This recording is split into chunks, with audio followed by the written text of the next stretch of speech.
Hello, आवाज आ रही है मेरी? यस। ओके। साफ है ना, कोई मसला तो नहीं? नहीं नहीं, ठीक है। ओके।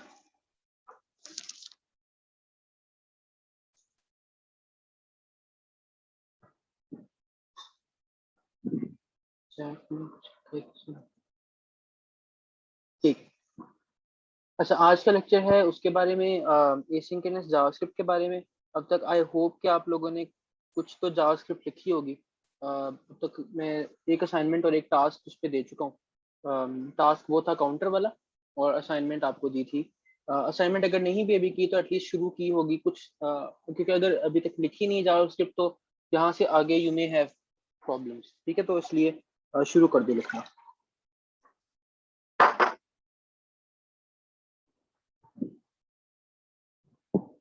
तो आप में से कुछ बच्चे हैं जो अभी फारिग नहीं है, जिन्होंने कहा था हम बाद में रिकॉर्डिंग देखेंगे, वो भी जब जो रिकॉर्डिंग देख रहे हो, मैंने यही कहूंगा कि मेक श्योर कि असाइनमेंट्स जिस तरह से थी, फॉर एग्जांपल अगर लेक्चर 4 के बाद मैंने एक असाइनमेंट दी है, तो make sure you do that assignment before watching lecture 5। और इस तरह से ऑर्डर में करना चीज़ों को। ये assignments help with the lectures and they lay ground work for the following lectures. अच्छा, आज हमने पढ़नी है asynchronous JavaScript, which is probably the crown jewel of JavaScript. It is the reason why JavaScript is so popular, और इसकी why we are trying to adopt JavaScript as much as we can, और उस पर बात करते हैं। तो हमने ये चीजें पढ़नी आज। एसिंक्रोनस प्रोग्रामिंग पढ़नी है, एसिंक्रोनस प्रोग्रामिंग होती क्या है, और फिर हम देखेंगे कि जावास्क्रिप्ट में एसिंक्रोनस प्रोग्रामिंग का सिंटैक्स क्या है। JavaScript is not the only language which supports asynchronous programming. In fact बाकी लैंग्वेजेस में भी जो पॉपुलर लैंग्वेजेस हैं, they later adopted some form of asynchronous programming. But चूंकि जावास्क्रिप्ट बिल्ड ही इसी काम के लिए हुई थी, इसलिए जावास्क्रिप्ट में इसका सिंटैक्स जो है, कॉल बैक फंक्शंस वगैरह, इट इज मच नीटर। उन लैंग्वेजेस में चीजें बहुत बहुत कॉम्प्लिकेटेड हो जाती हैं देखने में, as compare to in JavaScript. तो एसिंक्रोनस प्रोग्रामिंग होती क्या है? एसिंक्रोनस कंप्यूटर साइंस में इस चीज को कहते हैं। मैं पहले ये डेफिनेशन पढ़ देता हूँ विकिपीडिया की, और फिर मैं बताता हूँ क्या होती है। Asynchrony in computer science refers to the occurrence of events independent of the main program flow and ways to deal with such events. These may be outside events such as the arrival of signals or actions instigated by a program that take place concurrently with the program execution without blocking the program to wait for results. ठीक है, ऐसे काम जो आप चाहते हो कि while your program is running, आप उस काम को अलग से होने के लिए दे दो किसी को, यार तुम ये काम करो, ताकि वो काम मेरे प्रोग्राम को ब्लॉक ना करे। हमने पिछली दफा इसकी एग्जांपल देखी थी। Let's talk about it again.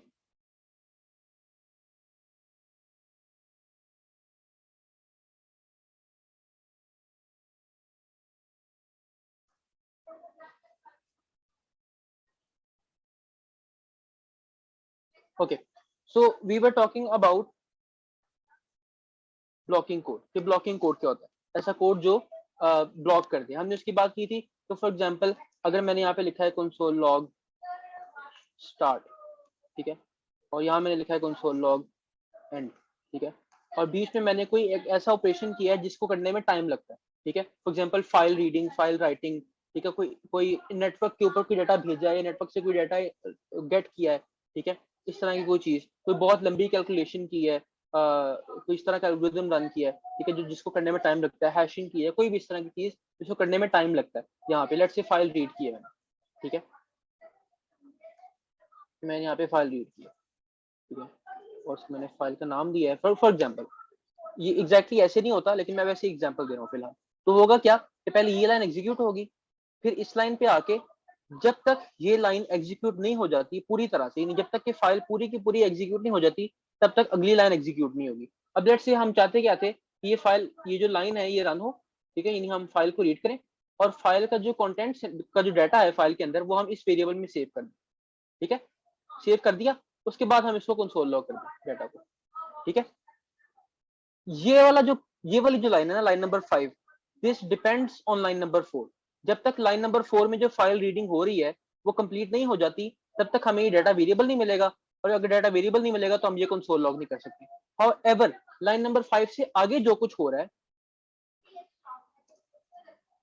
ठीक है, जितने मर्जी कंसोल लॉग्स हो, जो भी लाइन 5 के बाद हो रहा है, there is some unrelated work, ये जो हो रहा है ये भी ब्लॉक हो जाएगा बिला वजह, जब तक ये फाइल रीड नहीं हो जाती। हालांकि इस चीज का फाइल के डेटा से कोई ताल्लुक नहीं, ठीक है, this thing does not need the data of the file.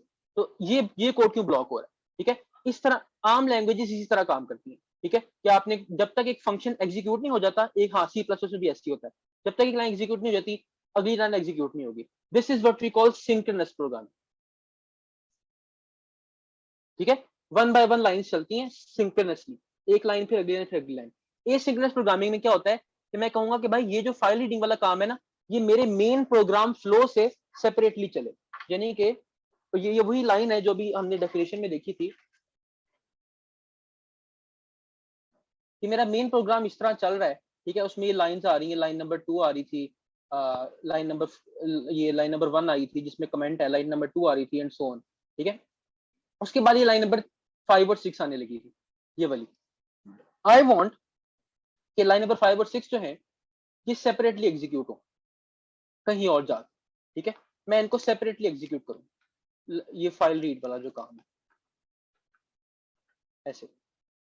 And in the mean time जो मेरा प्रोग्राम है वो एज इट इज चलता रहे, ठीक है। सो यू कैन सी ये दो काम पैरेलल में हो रहे हैं, उसके बाद मेरी line number 8, line number 9, line number 10 ये ऐसी चलती रहे, और ये जो प्रोग्राम है मेरा फाइल रीडिंग वाला कोड, ये भी साथ साथ चलता रहे, ठीक है।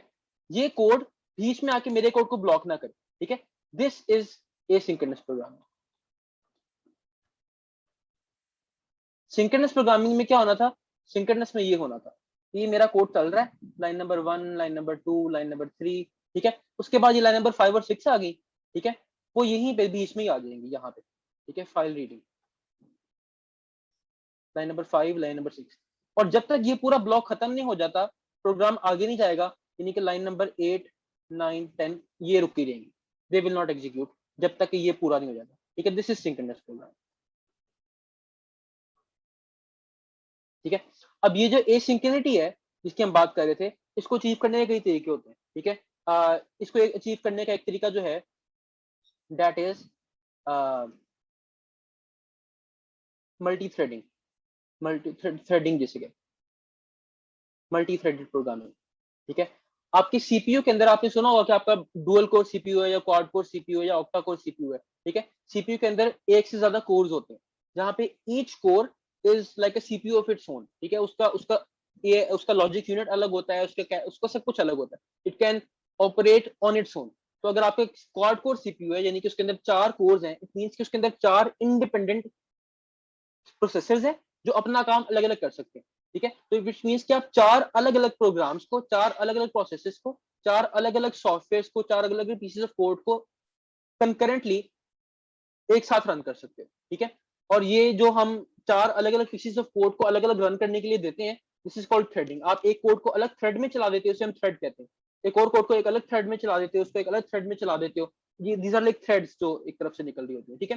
तो इसके लिए हार्डवेयर, ऑब्वियसली हार्डवेयर सपोर्ट चाहिए होती है, ठीक है। Threading is one way of doing it, but threading is extremely hard to manage, very very difficult. यानी जो अच्छे खासे प्रोग्रामर्स भी हैं दे आल्सो ड्रेड थ्रेडिंग, ठीक है। थ्रेडिंग मल्टीपल थ्रेड्स को मैनेज करना, फॉर एग्जांपल स्पेशली अगर आपने जो 2 प्रोग्राम्स चलाए हैं, एक अलग सीपीयू पे काम कर रहा है, एक अलग सीपीयू पे काम कर रहा है, if these 2 programs need to communicate with each other, तो क्या होगा, ठीक है। वो वहां पे बड़े मसले लग जाते हैं, ठीक है, कि दोनों प्रोग्राम एक दूसरे से कम्युनिकेट करें, ठीक है, वो बड़ा मसला हो जाता है। There are other ways of achieving asynchronicity. अगर आपका सीपीयू सिंगल कोर भी है जिसमें एक ही कोर है, वो एक वक्त में एक काम कर सकता है, even then you can achieve some form of asynchronicity, ठीक है। उसमें ये होता है कि अगर आपने दो प्रोग्राम्स चलाने हैं ना, 2 कोड्स चलाने हैं पैरेलल में, तो सीपीयू क्या करता है कि 10 मिलीसेकंड इसको रन किया, 10 मिलीसेकंड इसको रन किया, 10 मिलीसेकंड इसको रन किया, 10 मिलीसेकंड इसको रन किया, ठीक है। और 10 मिलीसेकंड का टाइम इतना छोटा है कि आपको लगता है ऐसे ही जैसे एक प्रोग्राम्स बिल्कुल एक साथ चल रहे हैं, सिंक्रोनसली चल रहे हैं, एसिंक्रोनसली चल रहे हैं, ठीक है, बिल्कुल कंकरेंटली चल रहे हैं, ठीक है। द थर्ड वे इज जो जावास्क्रिप्ट करती है, which is this way of callbacks, ठीक है। एंड और ये है जो हम देखने लगे हैं, callbacks are better because unlike threading they are not as hard to manage, ठीक है, they don't require hardware support and इनका सिंटैक्स बहुत आसान होता है। तो लेट्स लुक एट कॉलबैक्स और and how they solve this problem जो भी हमने देखी है कि we don't want a line of code जो कि जिसको एग्जीक्यूट होने में टाइम लगता है, कि वो हमारा सारा कोड ब्लॉक कर दे। ठीक है, ऑफ कोर्स ये वाली लाइन जो है ये तो डिपेंड कर रही है, लाइन नंबर 6 डिपेंड करती है लाइन 5 के ऊपर। इसको हम तभी एग्जीक्यूट करेंगे जब ये फाइल रीडिंग कंप्लीट हो जाएगी, but this code should not be block. So how do we do that, देखते हैं। ठीक है, अच्छा, तो जावास्क्रिप्ट में फाइल रीडिंग के लिए हमारे पास एक लाइब्रेरी होती है, उसको हम रिक्वायर कर लेते हैं।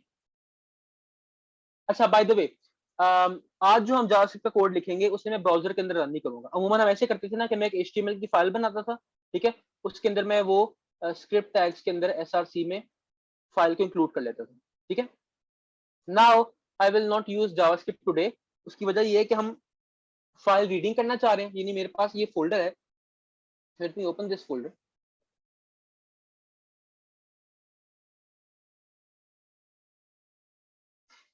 ये मेरा फोल्डर है, इसमें ये file.txt के नाम से फाइल पड़ी हुई है, मैं इसे रीड करना चाह रहा हूँ। ठीक है, let me open this file. इसके अंदर ये टेक्स्ट पड़ा हुआ है ABCDEFGH अप टू Z। ठीक है, मैं इसको रीड करना चाह रहा हूँ।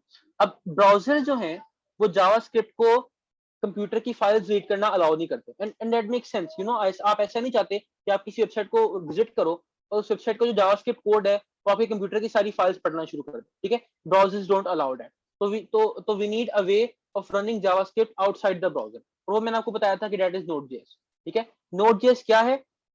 आपके गूगल क्रोम का जो JavaScript compiler, JavaScript interpreter, JavaScript engine जो था, जिसका नाम V8 इंजन है, जो जावास्क्रिप्ट रन करता है गूगल क्रोम के अंदर, उसे गूगल क्रोम में से निकाला और बाहर से एक सेपरेट एंटिटी बना दिया, उसे हम कहते हैं Node.js। ठीक है, ताकि आप कंसोल के अंदर, जिस तरह यू नो आप कंसोल के अंदर रन करते हो ना CMD, यहाँ पे आप C++ का कोड रन करते हो, ठीक है, पाइथन का कोड भी आप ऐसे ही रन करते हो। ठीक है, ऐसे करके इसी तरह आप जावास्क्रिप्ट कोड भी यहाँ पे रन कर सकते हो। ठीक है, लेट मी शो यू। ये हमारी एक test.js के नाम से फाइल है, इसके अंदर मैं सिर्फ एक कंसोल लॉग डाल देता हूँ, हेलो वर्ल्ड। इसको सेव किया, ठीक है, ये पड़ी हुई है test.js। ठीक है, यहाँ मैंने एक कंसोल खोला इस फोल्डर के अंदर, मैं यहाँ लिखूंगा नोड और उसके बाद लिखूंगा test.js, तो ये कोड एग्जीक्यूट हो जाएगा और ये हमें आउटपुट मिल गया। ठीक है, तो इसी तरह अगर हम ब्राउजर में इसको रन कर रहे होते इसी कोड को, तो हमें ब्राउजर का जो नीचे कंसोल आता है ना, वहां पे आउटपुट मिलता है। ठीक है, the only reason I am doing it here is क्योंकि ब्राउजर हमें फाइल रीडिंग अलाउ नहीं करता, मैंने फाइल रीडिंग कर ली। ठीक है, ये बात कंफ्यूजिंग तो नहीं है कि मैं ब्राउजर के बाहर रन कर रहा हूँ जावास्क्रिप्ट को? ये कंफ्यूज तो नहीं कर रही?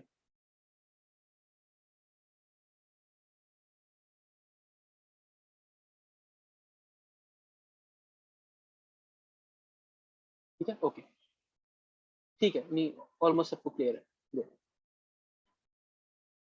नाउ वॉच, तो आई राइट स्टार्ट, कि हम स्टार्ट कर रहे हैं अपने कोड को। ठीक है, पहले तो मैं वो फाइल रीडिंग के लिए मुझे एक लाइब्रेरी चाहिए, मैं उसे रिक्वायर कर लेता हूँ।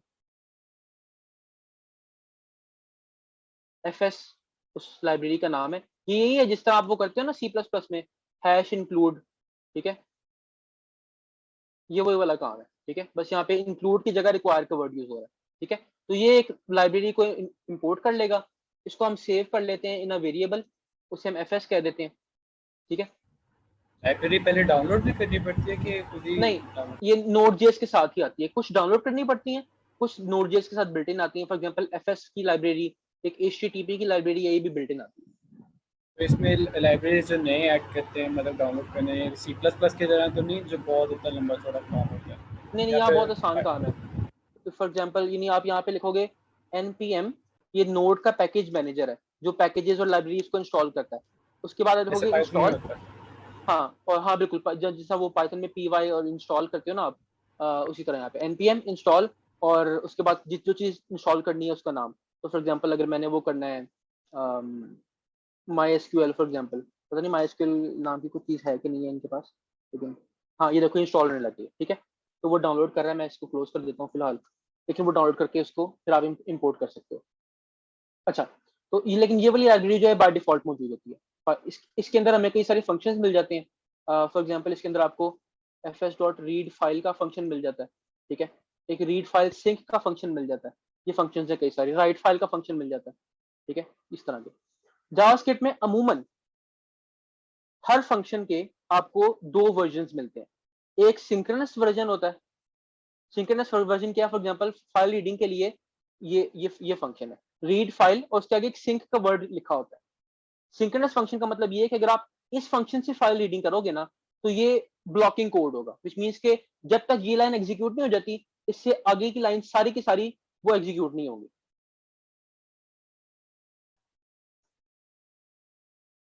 ठीक है, यानी ये सारा का सारा ये सारा कोड ब्लॉक हो जाएगा अगर मैं ये फंक्शन यूज करूं।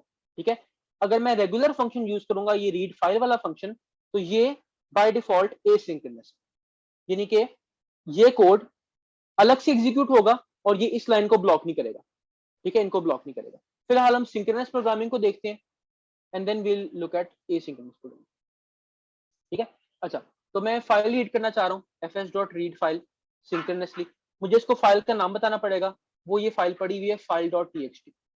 ठीक है, मुझे इस फाइल की इनकोडिंग बतानी पड़ेगी, वो UTF-8 है। ठीक है, you don't need to know encoding क्या होती है, फिलहाल वो मैं उसमें नहीं जाना चाह रहा। इस जस्ट के आपकी फाइल के अंदर जो टेक्स्ट है जो इंग्लिश अल्फाबेट्स में है वो बाइनरी में कैसे कन्वर्ट होता है, what are the rules to convert that text into binary and binary back into that text. उसके कई तरीके होते हैं, UTF है, जिस तरह ASCII है, इस तरह के UTF is one of them. अच्छा, आपने उसको फाइल बताई, आपने बताया कि फाइल किस तरह इनकोड हुई हुई है। ठीक है, एंड डन। ये इस फाइल को रीड करेगा, जो इसमें से डाटा निकलेगा हम उसको अपने पास स्टोर कर लेते हैं। ठीक है, ये डाटा रिटर्न कर देगा फाइल में से रीड करके हमारे पास, उस डाटा को हम कंसोल लॉग कर दें।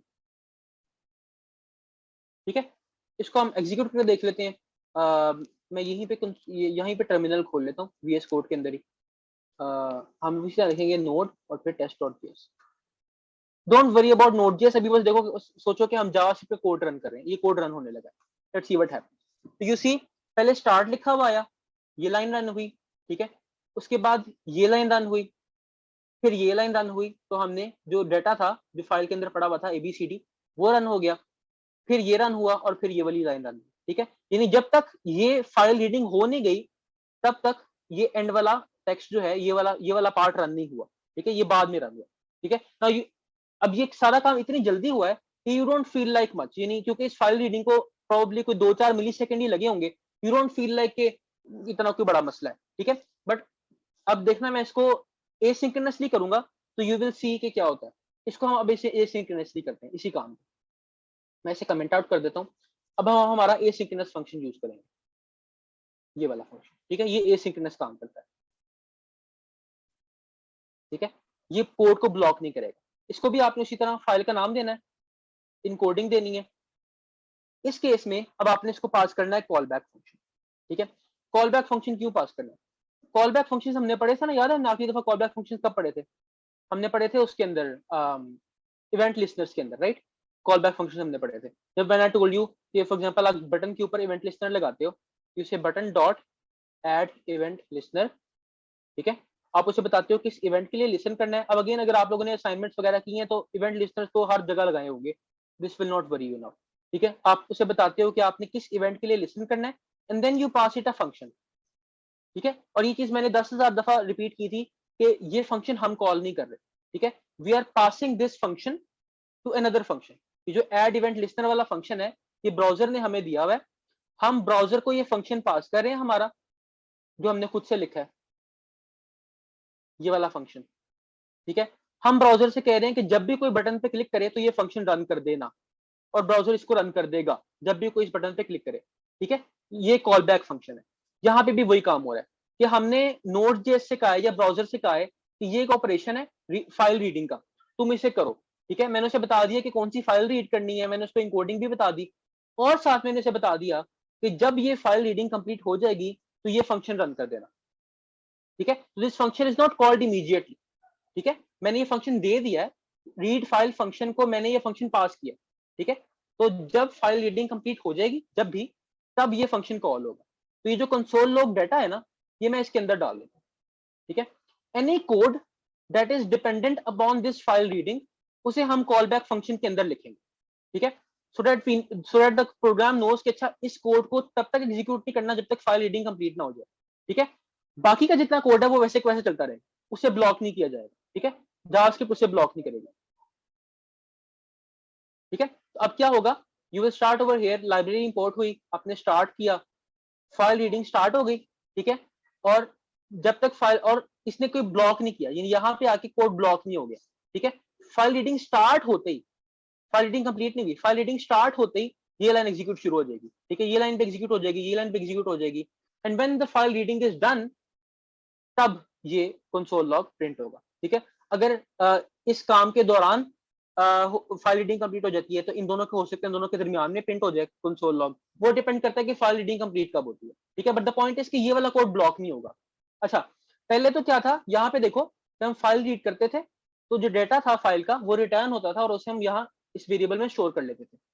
यहाँ पे क्या हो रहा है, यहाँ पे जो डेटा वेरिएबल है ये कहाँ से आ रहा है, तो ये जो है इस फंक्शन को पास होगा एज एन आर्ग्यूमेंट ऐसे, यानी जब ब्राउजर या Node.js इस फंक्शन को जब कॉल करेगी after file reading is complete, तो Node.js से आपका ब्राउजर इस फंक्शन को पास कर देगा डेटा जो फाइल से रीड किया गया है, ठीक है, और वही हम यहाँ पे प्रिंट करें। इसका नाम जो मर्जी दे दो, इसका नाम आप कंटेंट का दे दो फॉर एग्जांपल, आपकी मर्जी है, नाम से कोई फर्क नहीं पड़ता, ठीक है। इनफैक्ट Node.js दो चीजें पास करता है इस फंक्शन को। पहली चीज पास करता है error, if there is an error, अगर फाइल रीड करते हुए कोई एरर आ गया, फॉर एग्जांपल ये फाइल एग्जिस्ट नहीं करती या इनकोडिंग गलत है या इस तरह कोई भी मसला आ गया तो वो एरर पास कर देगी। इन नॉर्मल केसेस हम एरर को भी हैंडल करते हैं, यहाँ पे हम देखते हैं कि एरर है तो ये कर दो, एरर नहीं है तो फिलहाल हम इसको इग्नोर कर देते हैं। फिलहाल we are just concerned with the content, with the data जो फाइल में से मिला है हमें, ठीक है। Let's run this code now. Before running कोई मुझे प्रिडिक्ट करे कि इस दफा आउटपुट कैसा होगा, ठीक है। पहले जो हमारा आउटपुट था वो ये था कि पहले स्टार्ट वाली लाइन रन हुई थी, ठीक है, फिर जब तक फाइल का डाटा प्रिंट नहीं हो गया आगे कोई लाइन रन नहीं हुई, फिर ये लाइन रन हुई और फिर ये लाइन रन हुई। अब क्या होगा? सेम ही नहीं होगा क्योंकि फाइल छोटी बहुत है।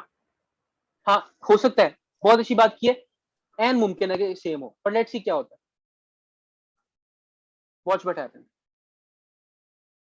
स्टार्ट, ठीक है, उसके बाद कंटिन्यूइंग वर्क ये रन हो गया, फिर एंड रन हो गया और उसके बाद फाइल रन हुई, फाइल का डेटा शो हुआ, ठीक। तो इवन दो तुम्हें नहीं लग रहा यार देखो फाइल तो इतनी छोटी सी है और प्रोबेबली इसको रीड करने में कोई एक आधा मिली सेकंड ही लगा होगा, लेकिन जो सीपीयू है सो फास्ट कि 1 मिली सेकंड भी अगर आप जाया करते हो ना, उस 1 मिली सेकंड के अंदर सीपीयू ने इतना सारा काम कर लेना था, ठीक है। इसके अंदर जितना भी कोड होना था सीपीयू ने एग्जीक्यूट कर लेना था। ये सीपीयू इज वेरी फास्ट, एक मिली सेकंड के अंदर वो हजार कमांड्स एग्जीक्यूट कर देता है।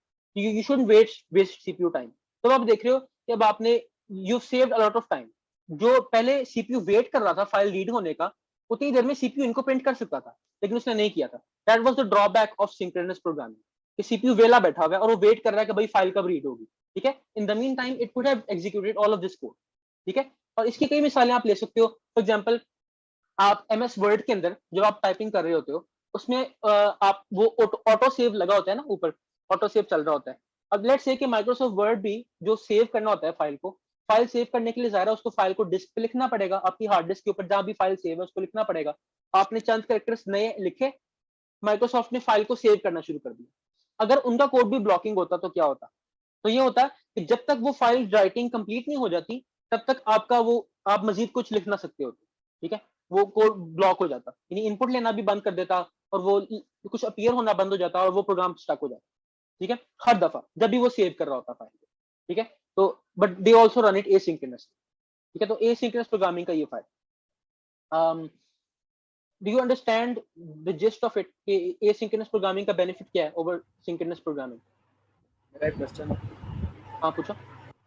वो तो समझ आ गया सब, लेकिन अगर लाइन 9 में हमारा वही एरर होता तो क्या फिर भी लाइन 13 या 14 को कोड एग्जीक्यूट होना था? हाँ, क्योंकि वो फाइल रीडिंग शुरू होगी ना जैसे ही, यानी इस लाइन पे आके सिर्फ इतना काम होगा कि फाइल रीडिंग शुरू हो जाएगी और फाइल रीडिंग शुरू करते ही प्रोग्राम अगली लाइन पे चला जाएगा, ठीक है। अब फाइल शुरू उस होने पीछे से शुरू अगर होने से लाइन मुराद 9 ये है, में सिंटैक्स एरर होता तो क्या हाँ शुरू सिंटैक्स होना? एरर है फिर तो यहीं पे रुक जाएगा कोड, हाँ ऑब्वियसली फिर तो एग्जीक्यूट नहीं होगा। लेकिन अगर लेकिन कोई अगर और एरर है और हाँ लाइन 13 अगर में जो हमें अगर अच्छा सही है, अगर रीडिंग के दौरान एरर आया ना, तो चूंकि मैं यहाँ पे रीडिंग का वेट नहीं कर रहा था तो इसलिए हम तब तक अगली अगली लाइन पे चले गए होंगे, तो कोई मसला नहीं आएगा। लेकिन अगर लाइन 13 का जो कोड है वो उस पर डिपेंड करता है जो लाइन 9 से हमें डेटा मिलेगा, तो क्या वो कोड वेट करेगा या फिर उसमें हमें प्रोग्राम इस तरह करना पड़ेगा कि वो सिंक्रोनस चलेगा? क्या मतलब मतलब? अगर लाइन 13 में अगर हम डेटा ये जो यहाँ से रीड करेगा जो डेटा वेरिएबल है फाइल में से आएगा, तो अगर हमने उसके साथ भी काम करना होता। हाँ, वो तो तुम इसी के अंदर करोगे, लाइन 13 में नहीं। जो भी काम डेटा को यूज कर रहा है वो इस कॉल बैक फंक्शन के अंदर होगा, उसे बाहर नहीं लिखना। तो उसके बाद फिर डेटा वेरिएबल एग्जिस्ट नहीं करेगा? नहीं, बिल्कुल भी नहीं। यही सीन है कि यहाँ पे जितनी भी चीज है, it is completely oblivious of what is happening with the data. ठीक है, इसका उससे कोई ताल्लुक नहीं है। अगर आपका आगे वाला पूरा का पूरा प्रोग्राम उस डेटा पे डिपेंड कर रहा है ना, तो आप सारा का सारा यहाँ पे लिखो इस तरह।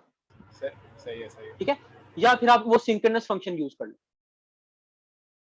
ठीक है, ताकि वो यहाँ पे वेट कर लो। रोहान, एक और क्वेश्चन था। डेटा, हाँ पूछो।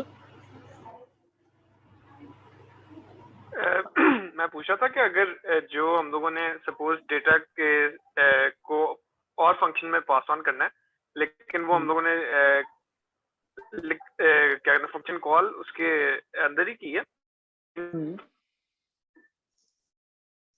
फंक्शन एक्चुअली वो बाहर लिखा हुआ है, तो वो एज हाँ, लोकल वेरिएबल यूज होगा या फिर वो फिर खत्म हो जाएगा उससे फंक्शन में? नहीं, वो चल जाएगा। यानी जावास्क्रिप्ट देख लेती है कि यहाँ पे एक फंक्शन कॉल हुआ है, ठीक है, जो कि डिक्लेयर, तुम जावास्क्रिप्ट में ये भी चल जाता है अगर आप फंक्शन बाद में भी डिक्लेयर कर दो ना, यहाँ पे भी। यानी सी प्लस में ये काम नहीं चलता। सी प्लस में ये एरर दे देगा कि भाई से पहले करना पड़ता है। हाँ, ये ऊपर होना पड़ता है। जावास्क्रिप्ट इसको भी संभाल लेती है, वो पहले से इसको कंपाइल कर देती है कि अच्छा ये यूज होना है तो मैं इसको पहले से तैयार हूँ। ठीक है, अच्छा मिनल पूछ रही है। हाँ पूछो। जो वेरिएबल डेटा है उसका स्कोप सिर्फ वो रीड फाइल के जो साथ जो फंक्शन है उस तक ही है? हाँ, जिस तरह वो आम फंक्शंस काम करते हैं ना, कि फंक्शन के अंदर ही वो फंक्शन का आर्गुमेंट है, जैसे ये फंक्शन खत्म हो जाएगा ये वेरिएबल भी खत्म हो जाएगा। सही है। हाँ, अगर आप चाहते हो कि पूरे के पूरे प्रोग्राम में अवेलेबल हो तो फिर एसिंक्रोनस यूज ना करो, सिंक्रोनस वो वाला फंक्शन यूज कर लो। ठीक है, और अच्छा मिनाहिल पूछ रही है कि is this similar to threading? Threading का सीन ये होता है कि थ्रेडिंग के अंदर we will be creating a new thread. ठीक है, मैं डिलिबरेटली कह रहा हूँ कि एक नई थ्रेड शुरू करो, उसका और मैं बताऊंगा कि उस थ्रेड का कोड क्या है। ठीक है, उस थ्रेड ने करना क्या है, वो अलग से चल रही होगी, बिल्कुल एक अलग सीपीयू कोड पे चल रही होगी। I will be managing the thread, उस थ्रेड को स्टार्ट करना, उसको स्टॉप करना, ये सारा का सारा मेरा काम है। ठीक है, यहाँ पे ऐसा कोई काम नहीं है। यानी कि यहाँ पे भी एक अलग थ्रेड चल रही है, लेकिन वो ब्राउजर की है। यानी इमेजिन लाइक दिस कि आपका जो ब्राउजर है,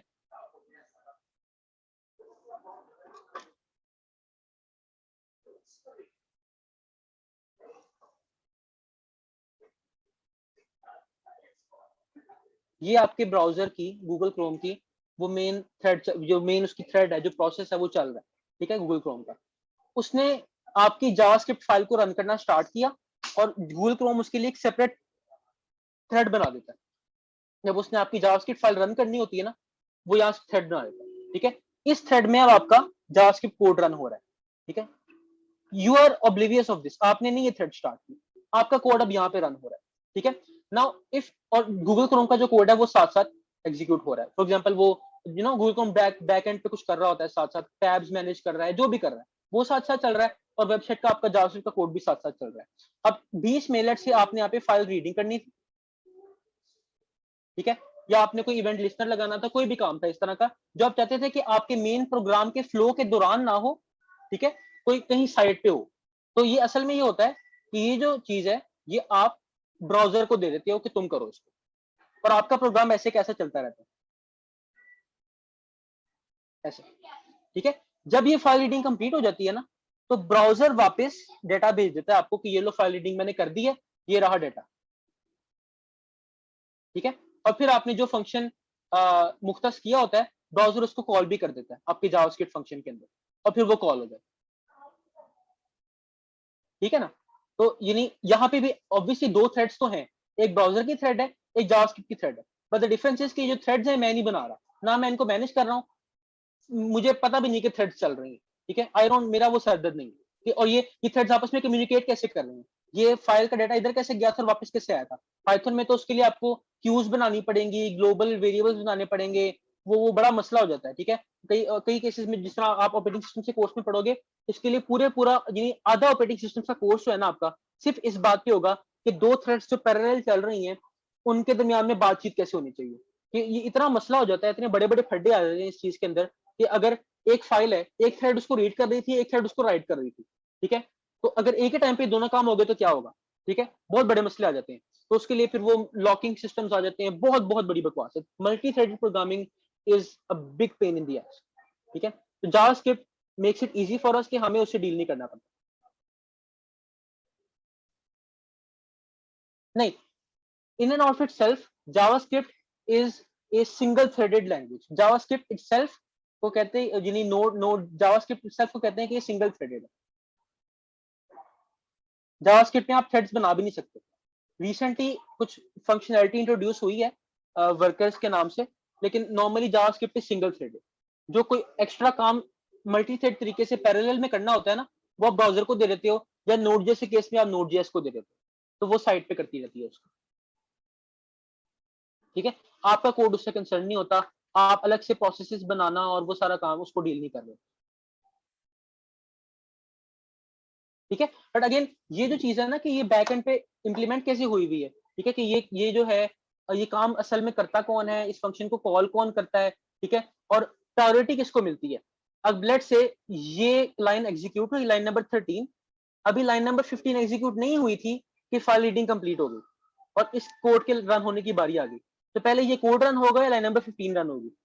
ठीक है, व्हाट गेट्स प्रेसिडेंस, तो उस केस में टर्न्स आउट कि दिस विल गेट प्रेसिडेंस। ठीक है, तो इसके लिए जो सारी इसके पीछे जो सारी गेम है उसे कहते हैं जावास्क्रिप्ट का जो मैनेजर है इस चीज का, जावास्क्रिप्ट का इवेंट लूप है जो इसको मैनेज करता है। उसमें बहुत सारी चीजें हैं, इवेंट क्यू है और बड़ी सारी चीजें हैं। मैंने सोचा था कि मैं ये चीजें पढ़ाऊंगा, बट आई थॉट कि पहले मैं पूछ लूंगा कि अगर इंटरेस्ट भी है कि नहीं, क्योंकि उसमें चीजें कॉम्प्लेक्स हो जाती हैं काफी सारी। अभी मैं जब ये प्रोग्रामिंग सिखा रहा हूँ, एसिंक्रोनस प्रोग्रामिंग, अभी मैं इसकी डेप्थ में नहीं जाऊंगा कि ये चीजें पीछे इंप्लीमेंट कैसे हुई हुई है, ब्राउजर क्या कर रहा है, जावास्क्रिप्ट क्या कर रही है, बात कैसे हो रही है आपस में, बीच में क्यूज भी आ जाती हैं, कई लोगों ने आपस में स्टैक्स और क्यूज नहीं पढ़ी हुई, वो चीजें बहुत कॉम्प्लेक्स हो जाएंगी, इसलिए उस बारे में फिलहाल ना सोचो। ठीक है, for those of you are interested, मैं उनको कोई वीडियो दे दूंगा या मैं अलग से पढ़ा दूंगा, बट अभी बस ये देखो कि इट्स वेरी सिंपल कि मैंने एक फाइल रीडिंग करनी थी, मैंने यहाँ पे आके कहा कि भाई फाइल रीडिंग स्टार्ट कर दो, और जब फाइल रीडिंग कंप्लीट हो जाए तो ये काम कर देना। ठीक है, और इन द मीन टाइम मैंने आगे सारा कोड एग्जीक्यूट करना शुरू कर दिया। Whenever this file reading completes और ये फंक्शन रन होगा, तो फंक्शन के अंदर वाला कोड सारा रन हो जाएगा। ठीक है, ऐसा होता है। हाँ, तुम लोगों को तो क्यूज आती होंगी मैकडॉनल्ड्स वाले असाइनमेंट के बाद। अच्छा, ये इज दिस क्लियर अब तक?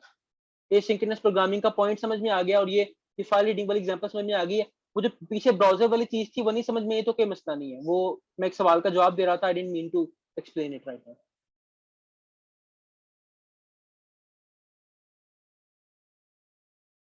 ठीक है ना, ओके, गुड। अच्छा, अब सीन ये है, लेट्स से कि मैंने क्या करना था। अच्छा, मैं स्लाइड्स पे जाता हूँ वापस। तो एसिंक्रोनी क्या आपको समझ लग जाएगी कि दोबारा डेफिनेशन पढ़ते हैं। Asynchrony in computer programming refers to the occurrence of events independent of the main program flow. Program का मेन फ्लो वैसे ही चलता रहे, कुछ इवेंट्स अलग से अकर हों। ठीक है, these may be outside events such as the arrival of signals or actions started by a program, जैसे कि कोई फाइल रीडिंग मैंने स्टार्ट कर दी है, या बाहर से कोई डाटा मैंने मंगवाना है, कोई डाटा भेजना है। ठीक है, ऐसे काम जिनमें ज्यादा टाइम लगता है। ठीक है, तो these take place concurrently with the program execution without blocking the program and without waiting for results। तो हमारा ये वाला जो कोड था, ये वाला, ये रिजल्ट्स का वेट नहीं करता, ये वेट नहीं करता कि फाइल रीडिंग का रिजल्ट आ जाए, ये बस एग्जीक्यूट हो जाता है। ठीक है, तो ये एसिंक्रोनी का सारा पॉइंट है। हमने कॉल बैक फंक्शन देख लिए। कॉल बैक फंक्शन इससे पहले हमने पढ़े थे, हमने इवेंट लिस्टनर्स में उनको यूज किया था, जैसे यहाँ पे है। ठीक है, set time out, set interval में भी यूज किया था। ठीक है, इनकी असल यूटिलिटी सारी की सारी आती है एसिंक्रोनस प्रोग्रामिंग के अंदर, वो भी हमने देख लिया। ठीक है, कि we want some piece of code to run after file reading is complete. हाँ, पूछो। जैसे C++ में हम लोग ब्रेक्स लगा सकते हैं बीच में कोड के एग्जीक्यूशन के दौरान, इसमें अगर हम लोगों ने कि हमें एक्सपेक्टेड हो कि इस टाइम के अंदर फाइल रीड पूरी हो जाएगी और एक एंड से पहले मैंने डिस्प्ले करवाना है, तो ब्रेक यूज करके या ऐसा कोई है सीन इसमें कि नहीं? जो ब्रेक स्टेटमेंट है वो तो फॉर लूप के अंदर यूज होती है ना, वाइल लूप के अंदर। हाँ हाँ, ब्रेक तो यहाँ पे भी है, लेकिन यू मीन किस तरह यूज करोगे ब्रेक यहाँ पे, मैं समझ नहीं पाया क्या करना चाह रहे हैं। अच्छा, मैंने फाइल रीडिंग शुरू करवा दी, कंटिन्यूइंग वर्क मेरा कंसोल लॉग हो गया, उसके बाद उतने टाइम में मेरी फाइल रीड पूरी हो गई है, तो कंटिन्यूइंग वर्क के बाद मैं फाइल रीड वाला डेटा डिस्प्ले करवा के फिर एंड डिस्प्ले करवाना चाहता हूँ। अच्छा, यू वांट कि अच्छा ऑर्डर उसका जो है वो ऑर्डर जो है उसका मुख्तसर। अच्छा, तो Yeah. इसके बाद फाइल रीडिंग का डेटा डिस्प्ले हो, ठीक है, हाँ और हाँ, उसके बाद फिर ये आ एंड जाए। हो। हाँ, तो उस केस में इट्स बेटर कि आप इसको यहाँ लिख दो, सही। ठीक है, क्योंकि इसके बाद अगर लिखोगे यू कांट प्रिडिक्ट कि वो फाइल रीडिंग कब कंप्लीट होगी, एन मुमकिन है कि वो इससे भी पहले कंप्लीट हो जाए, इंस्टेंटली हो जाए, ठीक है, यू नेवर नो। इस केस में तो जब भी हम रन करते हैं ऐसे ही हो रहा है कि इस सबके एंड पे वो आ रहा है, बट यू डोंट नो कि वो कब कंप्लीट हो जाएगी, तो ये आप इसको सही, कंट्रोल नहीं कर सकते, इस बिहेवियर, ठीक हो इट गया, can't be thank you. Control. तो फिर आप इसको या तो बिल्कुल इससे पीछे लिखोगे, इस तरह कोई काम करोगे, या ऐसे कर दोगे, ठीक है, ताकि डाटा कंसोल लॉग होने से पहले ये कंसोल लॉग हो, ठीक है, इस तरह आपकी चीज करोगे। अच्छा, अब ये जो सिंटैक्स है ना कॉल बैक फंक्शंस वाला, even though it's very simple, very intuitive, लेकिन sometimes it gets very very complex. किस तरह से? लेट्स से मैं क्या चाहता हूँ कि मेरे पास यहाँ पे एक फाइल की बजाय 3 फाइल्स थी, ठीक है, फाइल 2.txt भी थी, उसके अंदर नंबर्स पड़े हुए हैं, ठीक है, और एक हमारे पास फाइल 3.txt थी, ठीक है, उसके अंदर कोई अजीब सा टेक्स्ट पड़ा हुआ है, फॉर एग्जांपल सिंबल्स पड़े हुए हैं, ठीक है, ये हमारे पास फाइल, इस फाइल को मैं नाम दे देता हूँ फाइल 1 का इंस्टेड ऑफ फाइल। अच्छा, अब देखना मैं करना ही चाहता हूँ कि पहले मैं फाइल 1 को रीड करना चाहता हूँ, ठीक है, फाइल 1 का डेटा पकड़ के उस डेटा को मैं लेट्स से फाइल 2 के अंदर राइट करना चाहता हूँ, ठीक है, फिर मैं फाइल 2 का डेटा रीड करके उसको फाइल 3 के अंदर राइट करना चाहता हूँ। इस तरह को सीन है, यानी कि फाइल 1 मैंने रीड की, ठीक है, वहां से मुझे डेटा मिल गया, ठीक है, इस डेटा को मैंने राइट करना है in file 2.txt,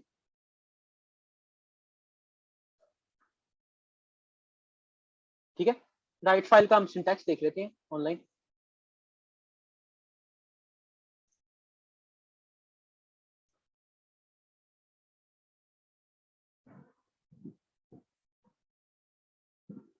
write file का नाम बताना है, डेटा बताना है, ठीक है, ओके, तो राइट फाइल का मैंने फंक्शन कॉल किया, ठीक है, फाइल का नाम बताया उसको मैंने, और मैंने उसे बताया कि मैंने यही जो डेटा मैंने फाइल 1 से रीड किया था, इसको मैंने फाइल 2 में राइट करना है, फॉर एग्जाम्पल, ठीक हो गया।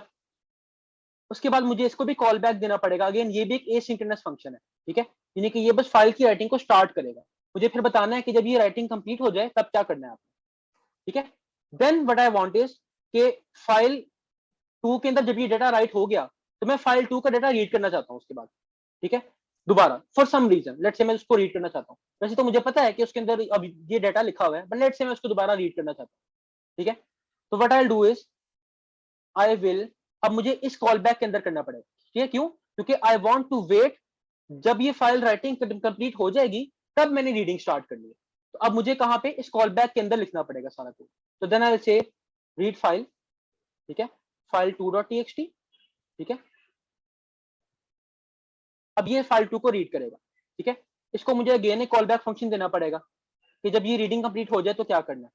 Now what I want is कि अब जो फाइल 2 का डेटा मेरे पास आया है, लेट्स से उसे मैं डेटा 2 कह रहा हूँ, इसको मैंने फाइल 3 में राइट करना है, अगेन मुझे इसको इस कॉल बैक फंक्शन के अंदर लिखना पड़ेगा, क्योंकि I want this to happen after this read file has completed, ठीक है, तो ऐसा कोई भी कोड मुझे कॉल बैक फंक्शन के अंदर लिखना होता है जो मैं चाहता हूँ कि रीड फाइल के बाद एग्जीक्यूट हो, ठीक है, तो यहाँ पे मुझे लिखना पड़ेगा कि राइट फाइल, और फिर मैं फाइल का नाम दूंगा और फिर मैं बताऊंगा कौन सा डेटा है जो राइट करना, ठीक है, और अगेन मैं एक कॉल बैक फंक्शन दूंगा, यहाँ पे मुझे कुछ नहीं करना, यहाँ पे मुझे लिखना है ऑल इज डन, ठीक है, अब ये देख रहे हैं कितना बकवास कोड हो गया, ठीक है, UTF-8 is the encoding, UTF-8 के आपका ये जो फाइल है इसके अंदर ये जो टेक्स्ट लिखा हुआ है, ठीक है, ये अल्फाबेट्स में है ना, इंग्लिश अल्फाबेट्स में, लेकिन आपका जो कंप्यूटर है उसकी हार्ड डिस्क के ऊपर डेटा जीरोस और वंस की फॉर्म में स्टोर होता है ना, 0101 एंड सो ऑन, बाइनरी में स्टोर होता है, तो ये कन्वर्जन किस किस तरह होती है, अल्फाबेट्स की बाइनरी के अंदर, ठीक है, क्या रूल्स हैं, कौन से बाइनरी स्ट्रिंग्स का मतलब ए होता है, कौन से बाइनरी स्ट्रिंग्स का मतलब बी होता है, ठीक है। ये सारे रूल जो हैं जिस स्टैंडर्ड के अंदर लिखे हुए हैं उसे हम UTF-8 कहते हैं, ठीक है। इसे कैरेक्टर इनकोडिंग कहते हैं कि हर कैरेक्टर की बाइनरी में इनकोडिंग क्या है। ए का बाइनरी इनकोडिंग क्या है, 01010101, बी की इनकोडिंग क्या है, 101010 एंड सो ऑन। ये UTF-8 है। इस तरह के और भी हैं, ASCII आप लोगों ने पढ़ा होगा, ठीक है, यूनिकोड, इस तरह के। तो ये आपको स्पेसिफाई करना पड़ता है when you are reading from a file या राइटिंग फ्रॉम अ फाइल, ठीक है, कि जावास्क्रिप्ट पढ़ेगी उसको बाइनरी के अंदर, फिर उसको समझने के लिए जावास्क्रिप्ट को पता होना चाहिए कि बाइनरी से इंग्लिश में ट्रांसलेशन कैसे करनी है, ठीक है, उसके रूल्स क्या हैं वो मैंने यहाँ बताया, ठीक है। बट यू सी कि ये कोड कितना कॉम्प्लेक्स हो गया, कॉल बैक के अंदर कॉल बैक, उसके अंदर कॉल बैक, उसके अंदर कॉल बैक, उसके अंदर कॉल बैक, ठीक है, और you will often see yourself doing this, ठीक है, ये अक्सर होता रहेगा आपके साथ ऐसा। तो इस फॉर्मेट को सिंप्लीफाई करने के लिए वी हैव अनदर फॉर्मेट जो करता यही काम है, ठीक है, करता एग्जैक्टली यही काम है, बट बस फॉर्मेट को जरा सिंप्लीफाई कर देता है। बट मुझे ये बताओ कि ये पीस ऑफ कोड समझ में आया, और UTF-8 वाली बात।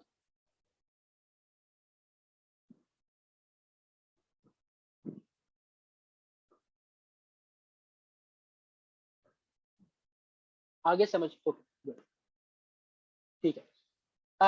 ऐसा करो, 5 मिनट का ब्रेक लो, ठीक है, 7:44 हुए हैं, रिटर्न एट 7:50, ठीक है, और फिर हम दोबारा कंटिन्यू करते हैं ताकि थोड़ा सा सांस ले लो।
जी जनाब, अच्छा कंटिन्यू करते हैं।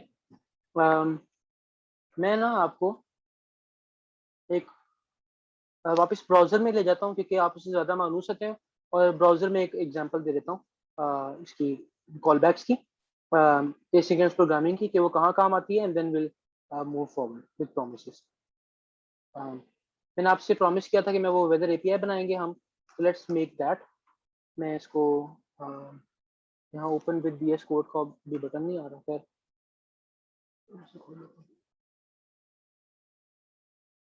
फोल्डर।